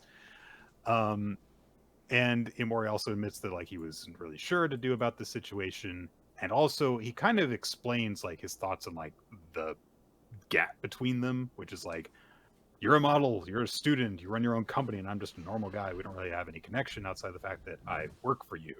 So, yeah, when you decided you wanted to go out with me, I was just like, yeah, okay, but I didn't like know what to do for it outside of just go with the flow, basically. Leaving on that note, it's over. Meal's done. They part. Himari is Mia like, God damn it, it's over already. Which is understandable. But she reflects on the promise she made to herself in the previous chapter, which is, Iamori's gotten too comfortable around me. I gotta remind him I'm the Himari Yoshino. And Iamori is just getting over the fact that, like, oh man, that was kind of like heart racing and really awkward for me. I can't like get close to her though because I'm her house cleaner and stuff. And then Himari runs up to him, catches him off guard because they had gone their separate directions, and she says, "There's one way you can pay me back." And she gives him a big hug around the shoulders and says, "Give me energy to keep working hard." And error message: Iamori not found. He freezes up. And Himari keeps on hugging him and says, just a little longer. Also, your heart's pounding really hard. And he's like, yeah! And that's the chapter. So Himari took a big step and was just like, fucking hug. I like this boy. So good for her. Yeah, it's very, very sweet. Very, very cute. It's a great date, honestly. Just adorable. Yeah. It's nice to see her in that moment. I love that moment too where she's like, oh, it's over already. I've definitely had those when you're like in like just on a date and it's going on. You're like, no, it can't be this late already. Yeah, absolutely. Yeah, so there's some cute moments. Good choice of the aquarium, Himari. Good job. Oh, Tour of the Flame. It's chapter 12, the Spirit Horn. Is that what it says? The text is very small. The Spirit Horn. Yeah, Oder beat the Blade Horn last time, who is not dead. He presents his sword to Oder and says, finish me. And Oder is like, hey, look, I know you're my enemy and I vow to defeat you, but I just want you to know that the fact that you accepted me as a fellow warrior, that did make me happy. And the Blade Horn admits, like, it doesn't matter if you were an enemy, it doesn't matter if you were a child, you are a proud warrior. It's one of those things of like, yeah, good job beating me, respect.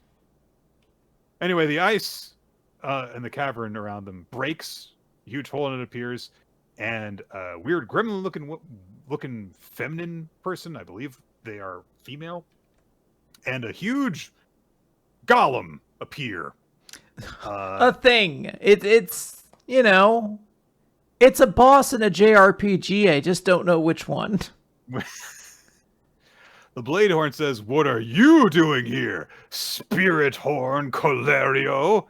And oh shit, another one of the Ice Devil 6 horns showed up, and she announces, "I came here to kill the Iron Spirit."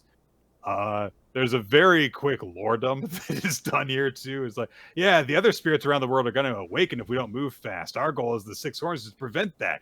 And she chides the Blade Horn, saying, "You've ordered your subordinates to stand down so you could duel some brat. That self-serving warrior mindset of yours is such a nuisance."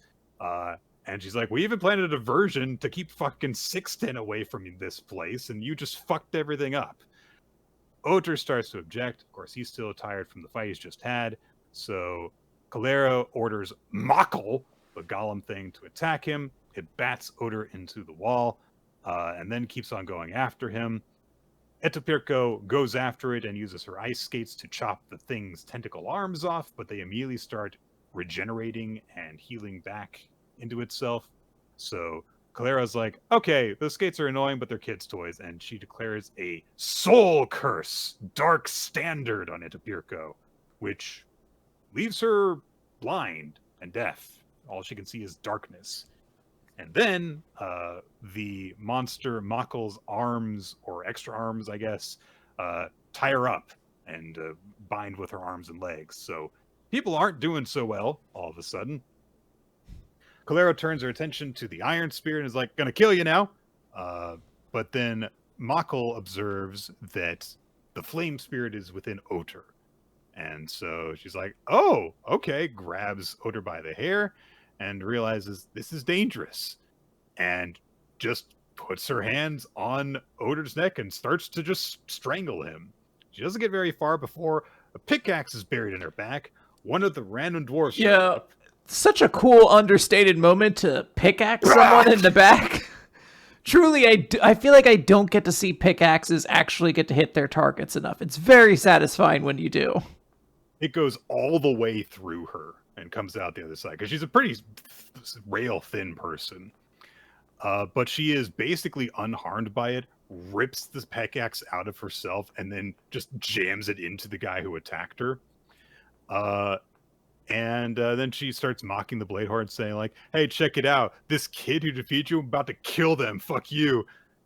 But before she can proceed with that, Sixten arrives in a huge leap, lands like the Hulk in the middle of everything. And he's all pissed off because not only is Oter in trouble, but also you mess with Etopirco, his number one apprentice. You got fucked up now. Calera tries to drag Etopirco in the way to use her as a human shield. Immediately, Sixten just flash steps, grabs her, pulls her to safety, rips the manacles off her and sets her down, and then, without even pausing, jumps down and punches Calera into the ground while saying, "What are you doing to my pupil?" Big hero moment. That's the end of the chapter. I like this. I thought Sexton got to look pretty cool, or whatever his name is. Sixten. I thought that was like a very cool moment. I like that he gets to feel like this terrifying figure in this world. It's like, "Hey, what are you doing, my pupil? I'm going to be super terrifying and punch you." I actually really liked the little bit at the beginning with the map. Again, kind of wish this was done earlier. And you told us that there were a bunch of spirits in the world to awaken, and it would be kind of exciting. See like what discoveries they're going to have, what new powers Oter can unlock, what weird allies he's going to gain, both physical and spiritual, and all these horns he's going to fight. And anyway, it's a very cool idea. I'm glad we got to see it eventually. And I just like this weird little golem guy, Mokkel. What a champ. What a darling. I don't know what you are, but you're terrifying. Are you alive? Are you who knows? Calera's going on her whole big sadistic thing, mocking everyone, and Mako's just like, "Hey, there's a spirit inside this kid." Just kind of like grounding things, and then it's like, "All right, I'll kill everyone you told me to." Oh man, Mokkel's great. Really cool chapter. I think the art in it's really cool, and yeah, I hope the series finds a lot of success. Ping-Pong Peril, Chapter 4. It's a Yakiniku party. So Tyra gets home from his latest Ping-Pong Peril match. He is victorious once again. We are reminded immediately he's still got a 998 million yen debt. So, still not great times yet. But as he's going home, he thinks about the fact that he wants to keep the Ping-Pong Peril a secret from his sister, Momo, and is kind of like, I got to make sure she doesn't run into Mutsuki, his sponsor. Goes in the door. Mutsuki is there and is having a yakiniku party with Momo.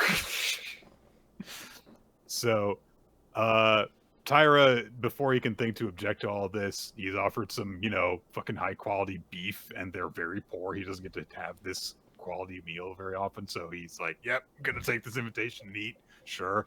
I love his little moment of being like, thank you, cows. Momo immediately is like, hey, who the hell are you, by the way, Mutsuki-san?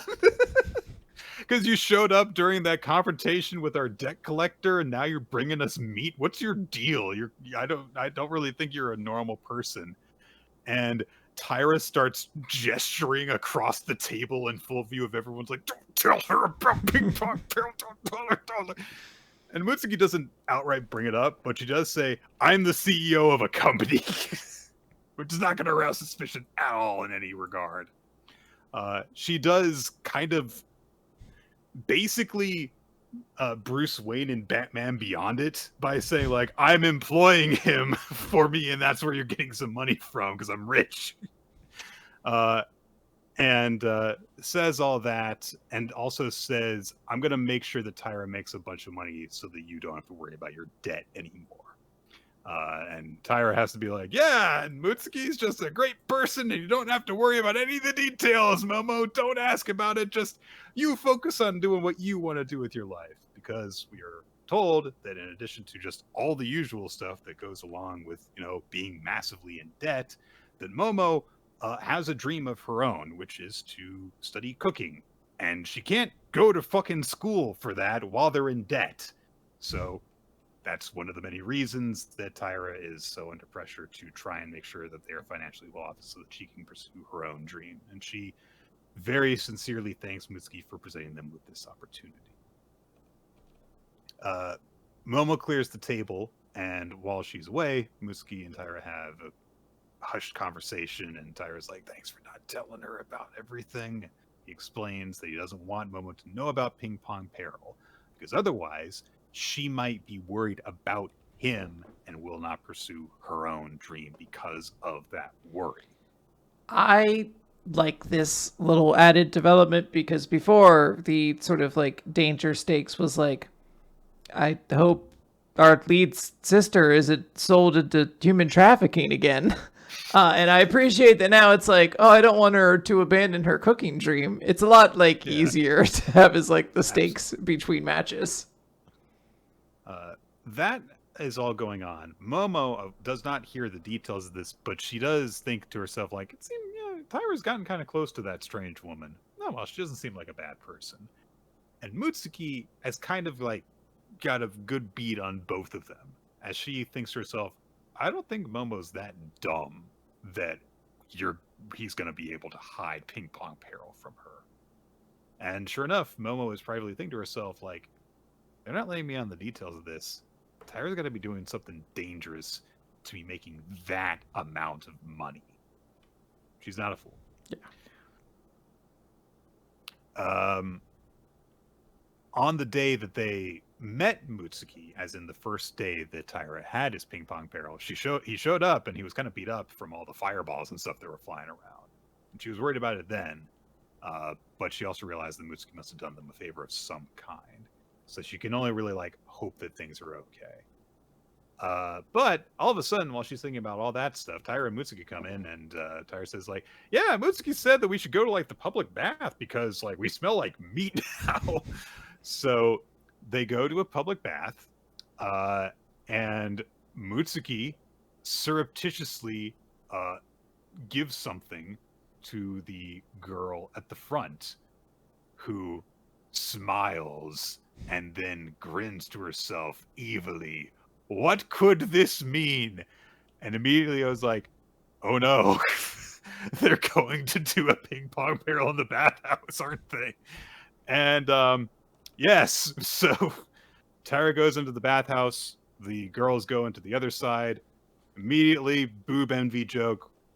Okay, it's got to happen in every bathhouse scene, and basically. So Tyra is on his own on his side of the bath, and then hears the door open, and so he's like, "Oh, okay, I better like get into the bath and stuff. There's going to be another guy in here." Instead, it is the female bathhouse attendant who is in there, and Tyra quickly ties his towel and says, "What are you doing here?" And she says, "Bah!" Puts down money. "Let's play ping pong barrel." And she's got a wash bucket as her paddle. And she says, "Yeah, we're gonna use this washing station as the table. The buckets are our paddles." The logistics of this are insane. Like, isn't the top of this thing slotted? Like, how does that? Yeah. You're gonna have to aim for the rods. It's a flat surface in as much as the fact that, you could balance a measuring stick on it, I guess. Yeah. So immediately she's like, "Hey, we both put in the money. So if you want to withdraw, then I guess I win." And Tyra has to be like, "What the hell? What is this? What is this? Anything goes? What is this?" And Mutsuki and Momo are like, "Hey, what's going on over there, Tyra?" And Tyra realizes, like, "Oh no, if I play Ping Pong Peril here, Momo might find out what's happening." Bah, bah, bah! And of course, we learned before that Mutsuki gave over her bet on Tyra's behalf when they went in to the attendant. So the gauntlet was thrown at that point. Tyra just didn't know it.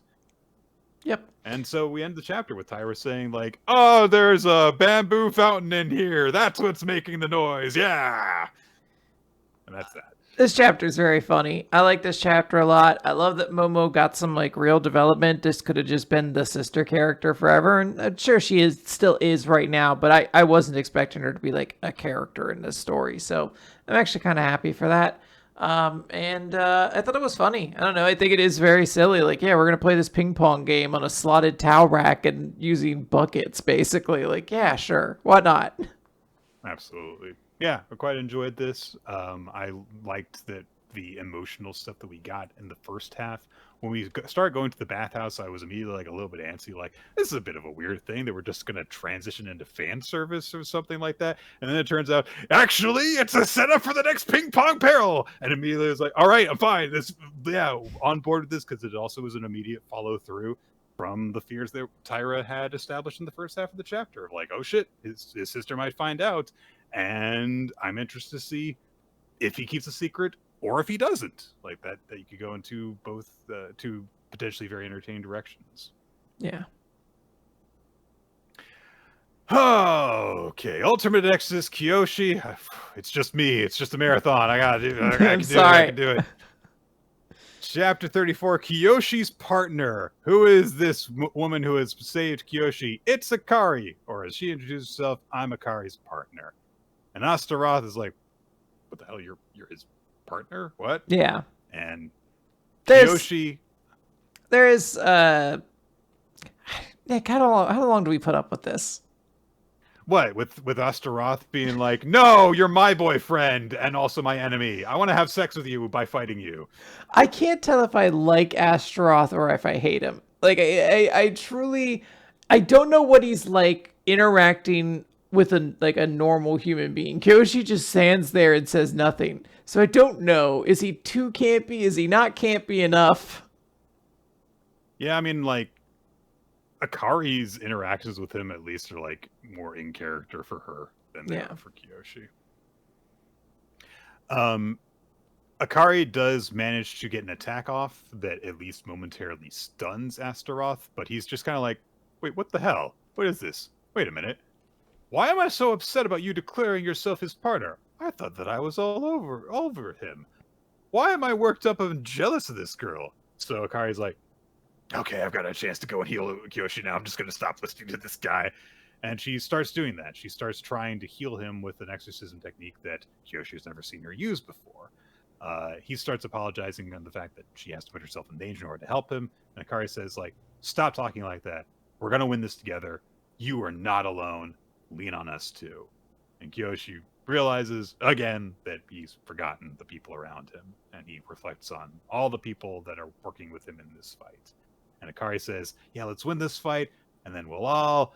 And then Astaroth comes in, of course, and says, like, what the hell are you trying to do? You can't heal wounds that I've inflicted. Why did you come here, tomboy? To which I go, is Akari a tomboy? Is she? Yeah, I did question that. I was like, I guess she runs a lot? I don't really know.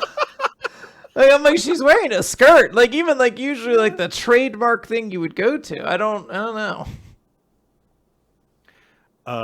So he holds Akari captive immediately and realizes, and he says, like, I've realized it again. You're my soulmate, Kiyoshi, and I want to carve myself into you.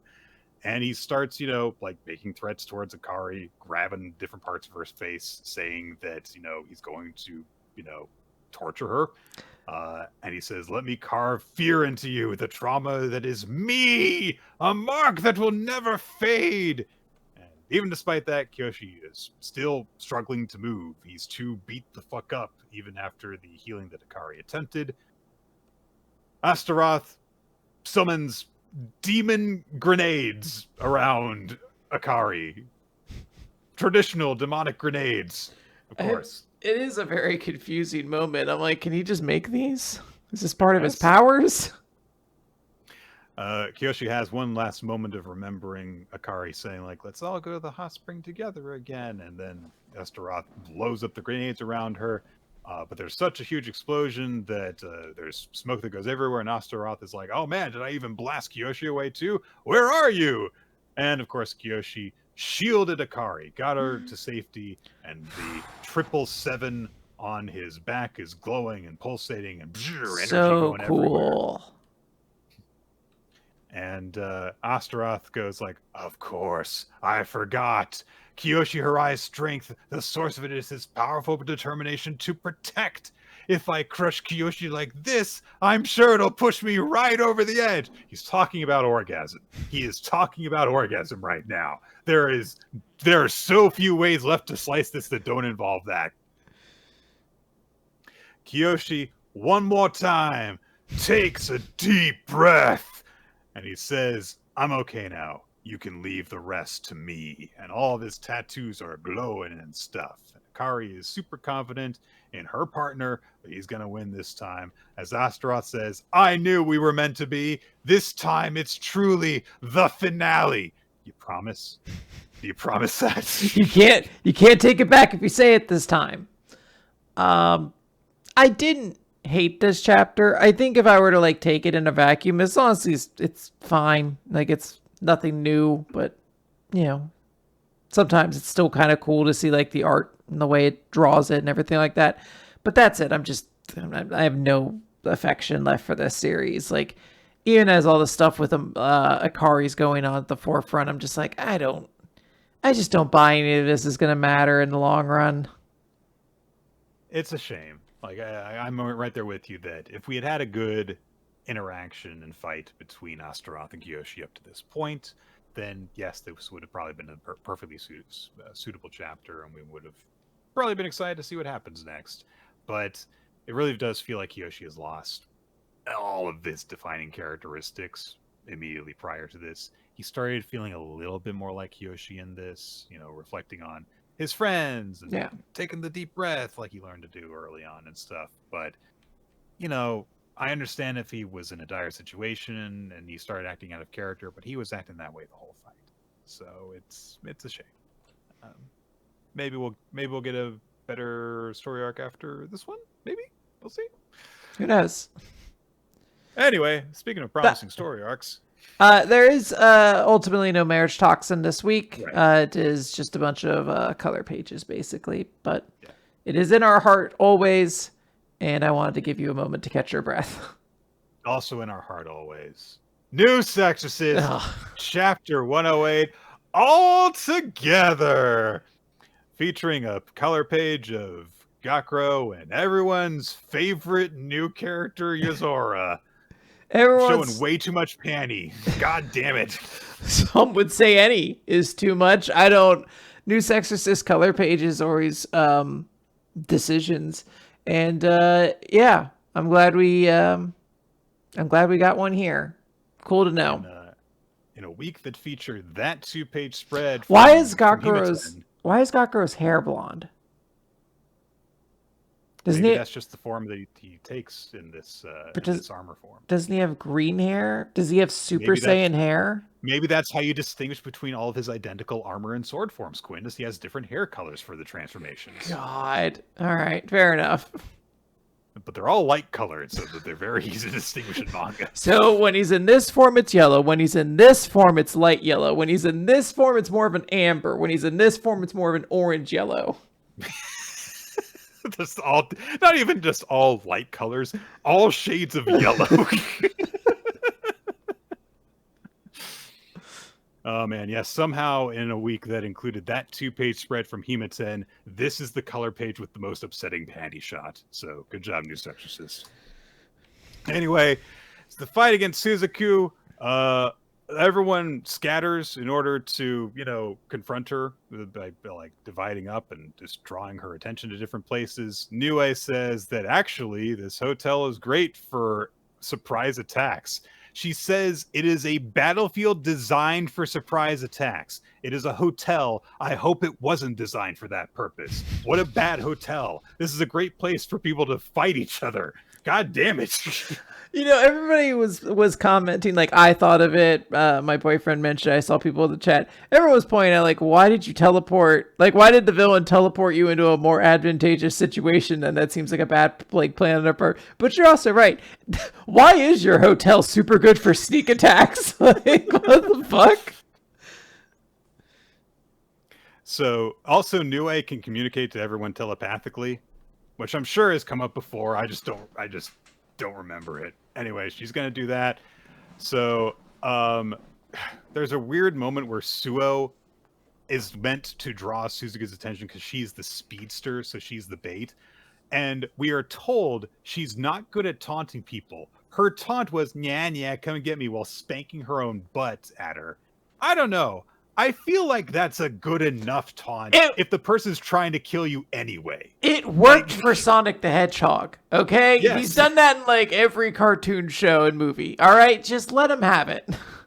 I do like, however, Shitatsu getting involved and being like, "Yeah, I heard Suo saying you ain't shit." I heard her saying, "I'm gonna fucking kill Ishu." Shitotsu's loyal. She comes up. She's immediately like, I'm going to big up this girl. Shitotsu's going to rip your fucking throat out, you bitch. Suo will. And Suzaku's like, "I'm going to fucking kill you, Suo." So yeah, I guess the bait's been taken. Suo's got to run away. Suzuku is really, really fast. So even though that is her specialty, she's really got to fucking book it. Also, Suzuku brought her maids with her for stuff. As Suzuku nearly gets Suo, turns out, Crow Shikigami was actually in the way. She used a substitution ability because Shiroha can do that. And also, this was leading Suzuku into a trap. She's in a narrow corridor, so Shitotsu can use her fist thing on her soul armor so that she punches one tank of water and another tank from the other side. Both fall on Suzuku, and then we are told, or immediately prior to this, Suzuku is like giving off this like absolute zero aura. Anything around her freezes. What that means is, water just fell on her, so it freezes a shell around her and uses her own ability against her to trap her in place. It's actually pretty clever and cool. I like this portion of the chapter. That leaves the door open for Shiroha to launch her attack, which is to use more of her Shikigami stuff, and she summons, I think it's like the true form of her partner to just fucking dragon blast Suzaku. But Suzaku just manifests her hollow weapon, breaks the ice around her, and is like, "This is nothing. I just need one arm in order to actually deal with this." Shitatsu, however, uses this opportunity to summon her arms and just rip the hollow weapon out of her grasp, which is surprising to Suzuku and also to Gakuro, who I thought was in on this plan. I thought that they had figured this out together, but he's just as shocked as she is. Anyway, more blasts happen, and Suzuki's like, what the hell is happening here? And then Yuzora snatches the weapon and is like, this is my hollow weapon now, haha. And so the problem now is that Suzuki is that she can only have one hollow weapon drawn at a time, and her one hollow weapon that she has taken out has been taken from her, and she can't sheath it to draw her other one because she doesn't have her hand on it, is what we're told. Yes. Nick. Yes, you. Thank you. Professor Nick, has this rule ever been explained before in the series? Probably once. Okay. Yes. I was like, do I not remember it because it's not been explained, or do I not remember it because every couple weeks we get a new explanation for how things work that rarely are necessarily relevant again? I believe it came up during Shiroha's fight with Gakuro. I could be wrong about that. Gotcha. Anyway, so they've snatched away Suzuku's weapon, but Suzuku smirks and declares, that's one, as Shitatsu suddenly collapses to her knees and is replaced by a snowman. And Suzuku explains, she touched my hollow weapon. Yeah, she touched it with her hollow weapon, but she did touch it. And it doesn't matter if you touch it even remotely. She's now affected by it. She's out of the fight. Against your group, even losing my hollow weapon is trivial. And now there's just 5 of you to go. No, just 2. Which, I don't know where the count there is that they're down to 2, but whatever. Anyway, more level 4 spirits are approaching, and so now they're in a real bind because, like, shit, we were already in dire straits. So Gakuru's like, oh no, what do I do? Don't panic! God, he's so good. He's so good. Everyone's on their A game fighting against this giant, massive spirit, and he's done nothing so far. The first time someone turns to him, he goes, what do I do? Don't panic! And he doesn't even come up with anything because he starts to go, I gotta calm down! Is and he... Suzuku... Like, I know they say, like, oh, well, Nue's kind of, like, the leader, but I'm like, motherfucker, aren't you the actual leader of this group? Like, aren't you the commander who's supposed to be giving orders? And you're just like, I can't panic now! They trust, they're relying on me! Also, Nue said that she would, be psychically, connecting everyone. She's quiet during all this as well. So, okay. Suzuku is about to attack Gakuro from behind, but then Ishu appears and binds Suzuku with a bunch of her thread stuff, and she says, show some spirit, and she leans over to Gakuro and she gives him a big ol' kiss. And she says, guys, Gakuro's got to make a hard decision, and he needs to have lots of energy, so you have to kiss him to inject energy. This series is stupid. So she says that to Suo and Shiroha, like, come on, guys, he needs his kiss energy before he can make a hard decision. And then Gakuro, for some reason, karate chops her on the head to tell her not to do that. And he says, thanks, I'm okay now. And he's glowing, I guess. And Suo observes that's the first time Ishu has made him glow, I guess. And so he's like, okay, you 3 go to the shelter because Yuzora and I are going to fight Suzuku. And Suo's like, yeah, okay, you got it. And Shiroha and I will kiss you too, then. Okay. And then Ishu says, no fair. Now my kiss seems cheap. You were just encouraging them to kiss him now, though. Is it because you did it now when he's going to get it as a reward later? Is that why you're upset? Anyway, they I appreciate you putting so much thought into it, Nick. I have to. It drives me. It's my purpose now. Otherwise, the manga wins, Quinn. And we can't let New Exorcist win. Anyway, Suzuku is momentarily bound, but she's like, oh, yeah, Ishu's so brave and stuff, but what are you, woman? She says that to Suo, I think? Anyway, so Gakuro goes up to Suzuku and says, Yuzora, eat it! And Yuzora, in a very small panel, summons that giant teeth thing and just chomps the scythe that Suzuku had summoned, and she observes Gakuro Yajima's energy is increasing. On top of that, this doesn't seem to be the upper limit. It's going to keep rising. Oh man, what a shonen hero he is. I hate this series so goddamn much. This motherfucker gets endlessly stronger every 3 fucking weeks. It's absurd. I've never seen a character chain fucking power-ups like this. The only way we're ever going to get a status quo in this series, Quinn, is if it's the name of another girl who's going to mac on Gakuro. Like, that's the status only way. quo Chan. It's absurd. We'll just spoil the end of the chapter. He eats it and now he summons another sword. He summons new weapons. I'm like, is this a thing he could just do now? He could just eat other hollow weapons and get new versions of his swords that are like that. Like, when does it end?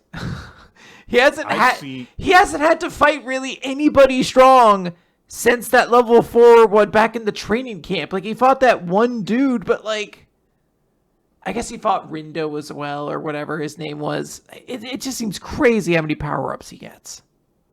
I don't know if I've ever seen a shonen hero get infinitely, meaninglessly, constantly stronger. And I've seen Judai in Yu-Gi-Oh! GX, who literally had the power to create new cards whenever he needed them. So, oh man. That's it. That's New Exorcist for this week. Let's finish things off with Akane-banashi. Last chapter, we concluded Hikaru's performance in the tournament, and we get now story 168, I've Gotten Stronger. Hikaru is enjoying the applause of the audience. We see her agent watching this on TV and observing that Hikaru, hey, she was even better than she was in the preliminary round, which seems like it means a fire was lit under her because of what happened with Akane and with Karashi. Makes sense. But this is all before the judgment has actually been rendered, and we see that from the non-Rakugo judges, she's got 96 out of 100, 94 out of 100, and then from Shomei, 86 out of 100. That puts Hikaru very firmly in first place, but 86 is still not B. great, yeah.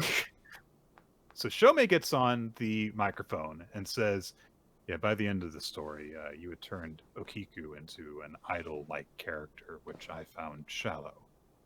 But it was funny because it was you. As long as the arrangement works in favor of the story and is within the capabilities of the performer, I will give it due credit. And Zanmai is listening to this backstage, and he's like, wait, that means he's talking about me when he says the negative version of that. Shomei says that he thought that the transition from ghost story to comedy felt kind of rushed, but that's just... I agree, Shomei. Shomei's right on all these points, Nick. But he also says that the ghost story part of it was incredibly engrossing, and he says, I recognize you have a high level of skill as a Rakugoka. He's just saying that to be nice. He really thought her performance sucked. Shomei doesn't say it the way it is. He's always got to play politics, and he's got to play in his system. You had to give her an 86. Didn't want to give her too low of a score, but turns out he was trying to hit the negative button and it didn't go through. He was just saying all that stuff because he didn't like Zack Snyder's version of the story. Anyway, so Shomei did have some positive things to say, which the MC observes, like, oh, not the MC, the other judge the judge sitting next to him is like, oh, you can actually be complimentary. You did say, like, you'd have a lot of harsh critiques beforehand. But Shomei just says, good and bad should be recognized equally. That is my principle. And I have to say, Quinn, when he said good and bad are recognized equally, I was like, it's one of his principles. And I turned the page, that is my principle. Yeah! He said the thing! Kashio in the stands observes that, like, yeah, Shomei has been very, very strict, and even though he scored her lower than the other judges, he scored her way higher than the other two, because the others are in the 70s, which means that Hikaru is clearly worthy of winning if she does win this.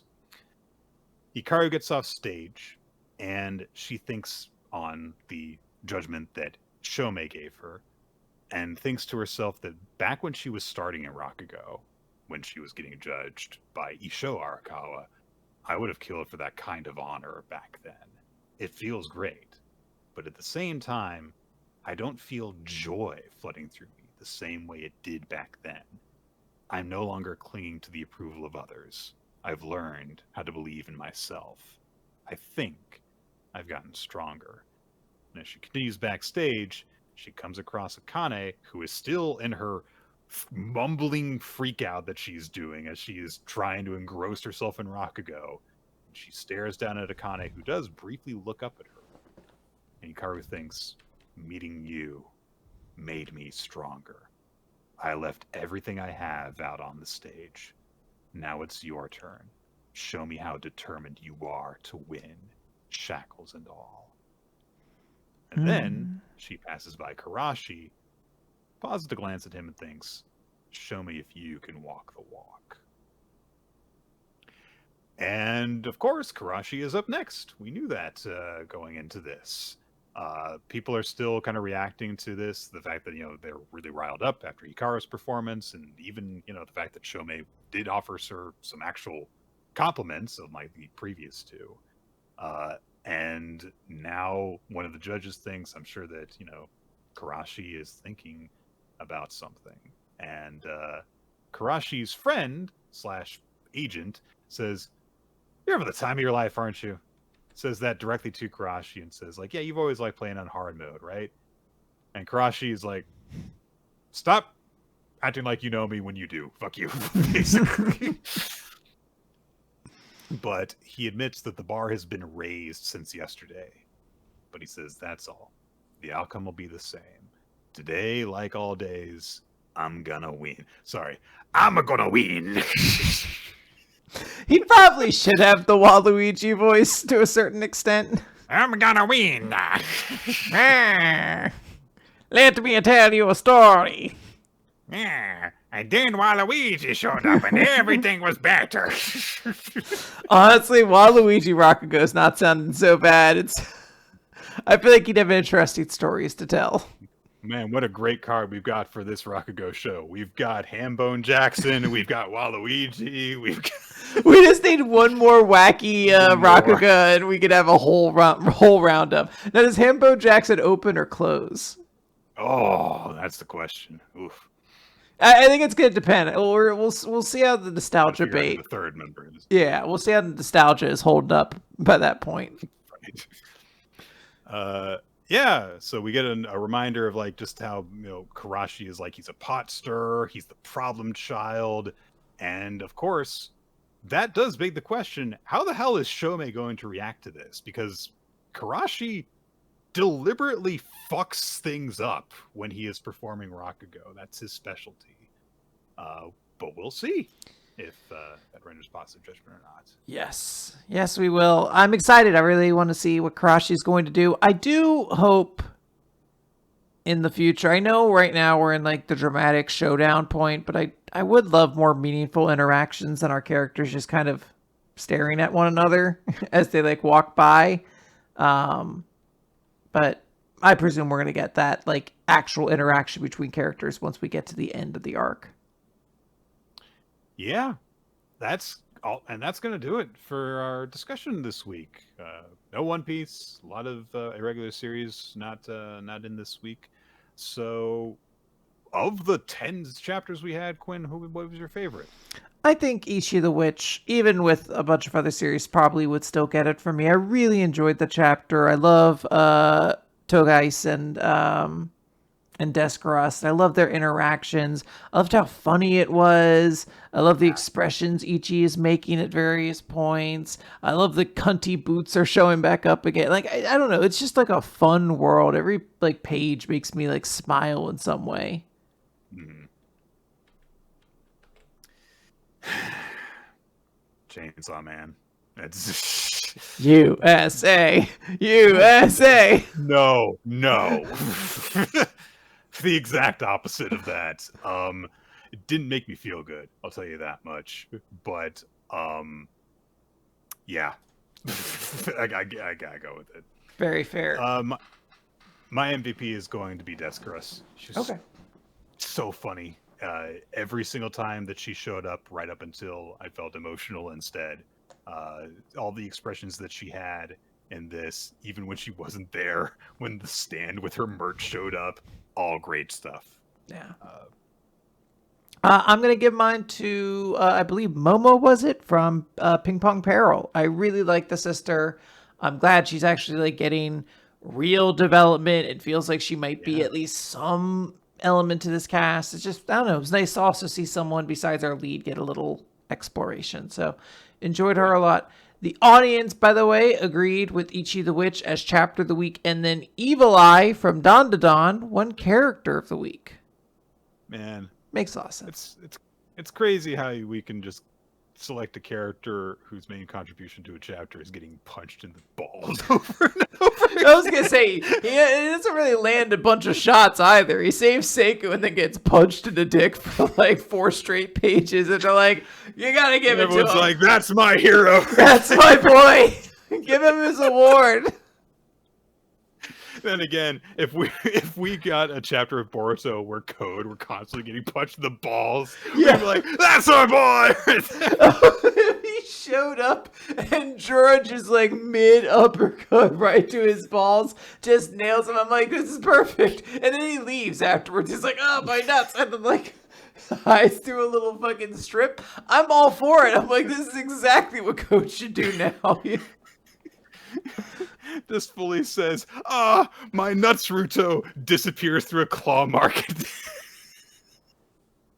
Oh, my nards. My nards Ruto. Like, did he call him his nards Ruto? Anyway, thank you everyone for joining us for our special Evangelion discussion episode of Weekly Manga Recap. We're going to have another discussion of probably just the weekly manga next week. So join us for that. We will be here on twitch.tv/RoloT recording live starting around 7:30 Eastern time. If you want to know exactly when we go live, you can follow us on social media. She's RoloT, I'm Nik F Time, and we also have the Weekly Manga Recap official BlueSky account. All those are on BlueSky, as is WMR Votes, which is where you can check out where the favorite series and MVP poll is getting conducted. Just follow the links that get posted by Ninja X3i on there. If you want to follow along with everything going on in our community, we have a Discord that is linked wherever this podcast gets posted. Our wonderful community has regular discussions on the chapters as they come out, on series that are being covered for a discussion, and also just like other stuff. There's constantly some great stuff going on in our community. And we also have a Patreon, patreon.com/weekly manga recap. If you want to help financially support the show and get even more weekly manga recap content, then you can subscribe to that. $5 backers get access to bonus episodes of stuff, and we're going to be having hopefully a fair few of those coming in the near future. We also are on YouTube. Video version is posted on youtube.com/weekly manga recap with an opening sequence by Malajack Stillitz and Wednesday Del Cheddar. Thank you guys for composing and animating that. It's great to have it on the video version.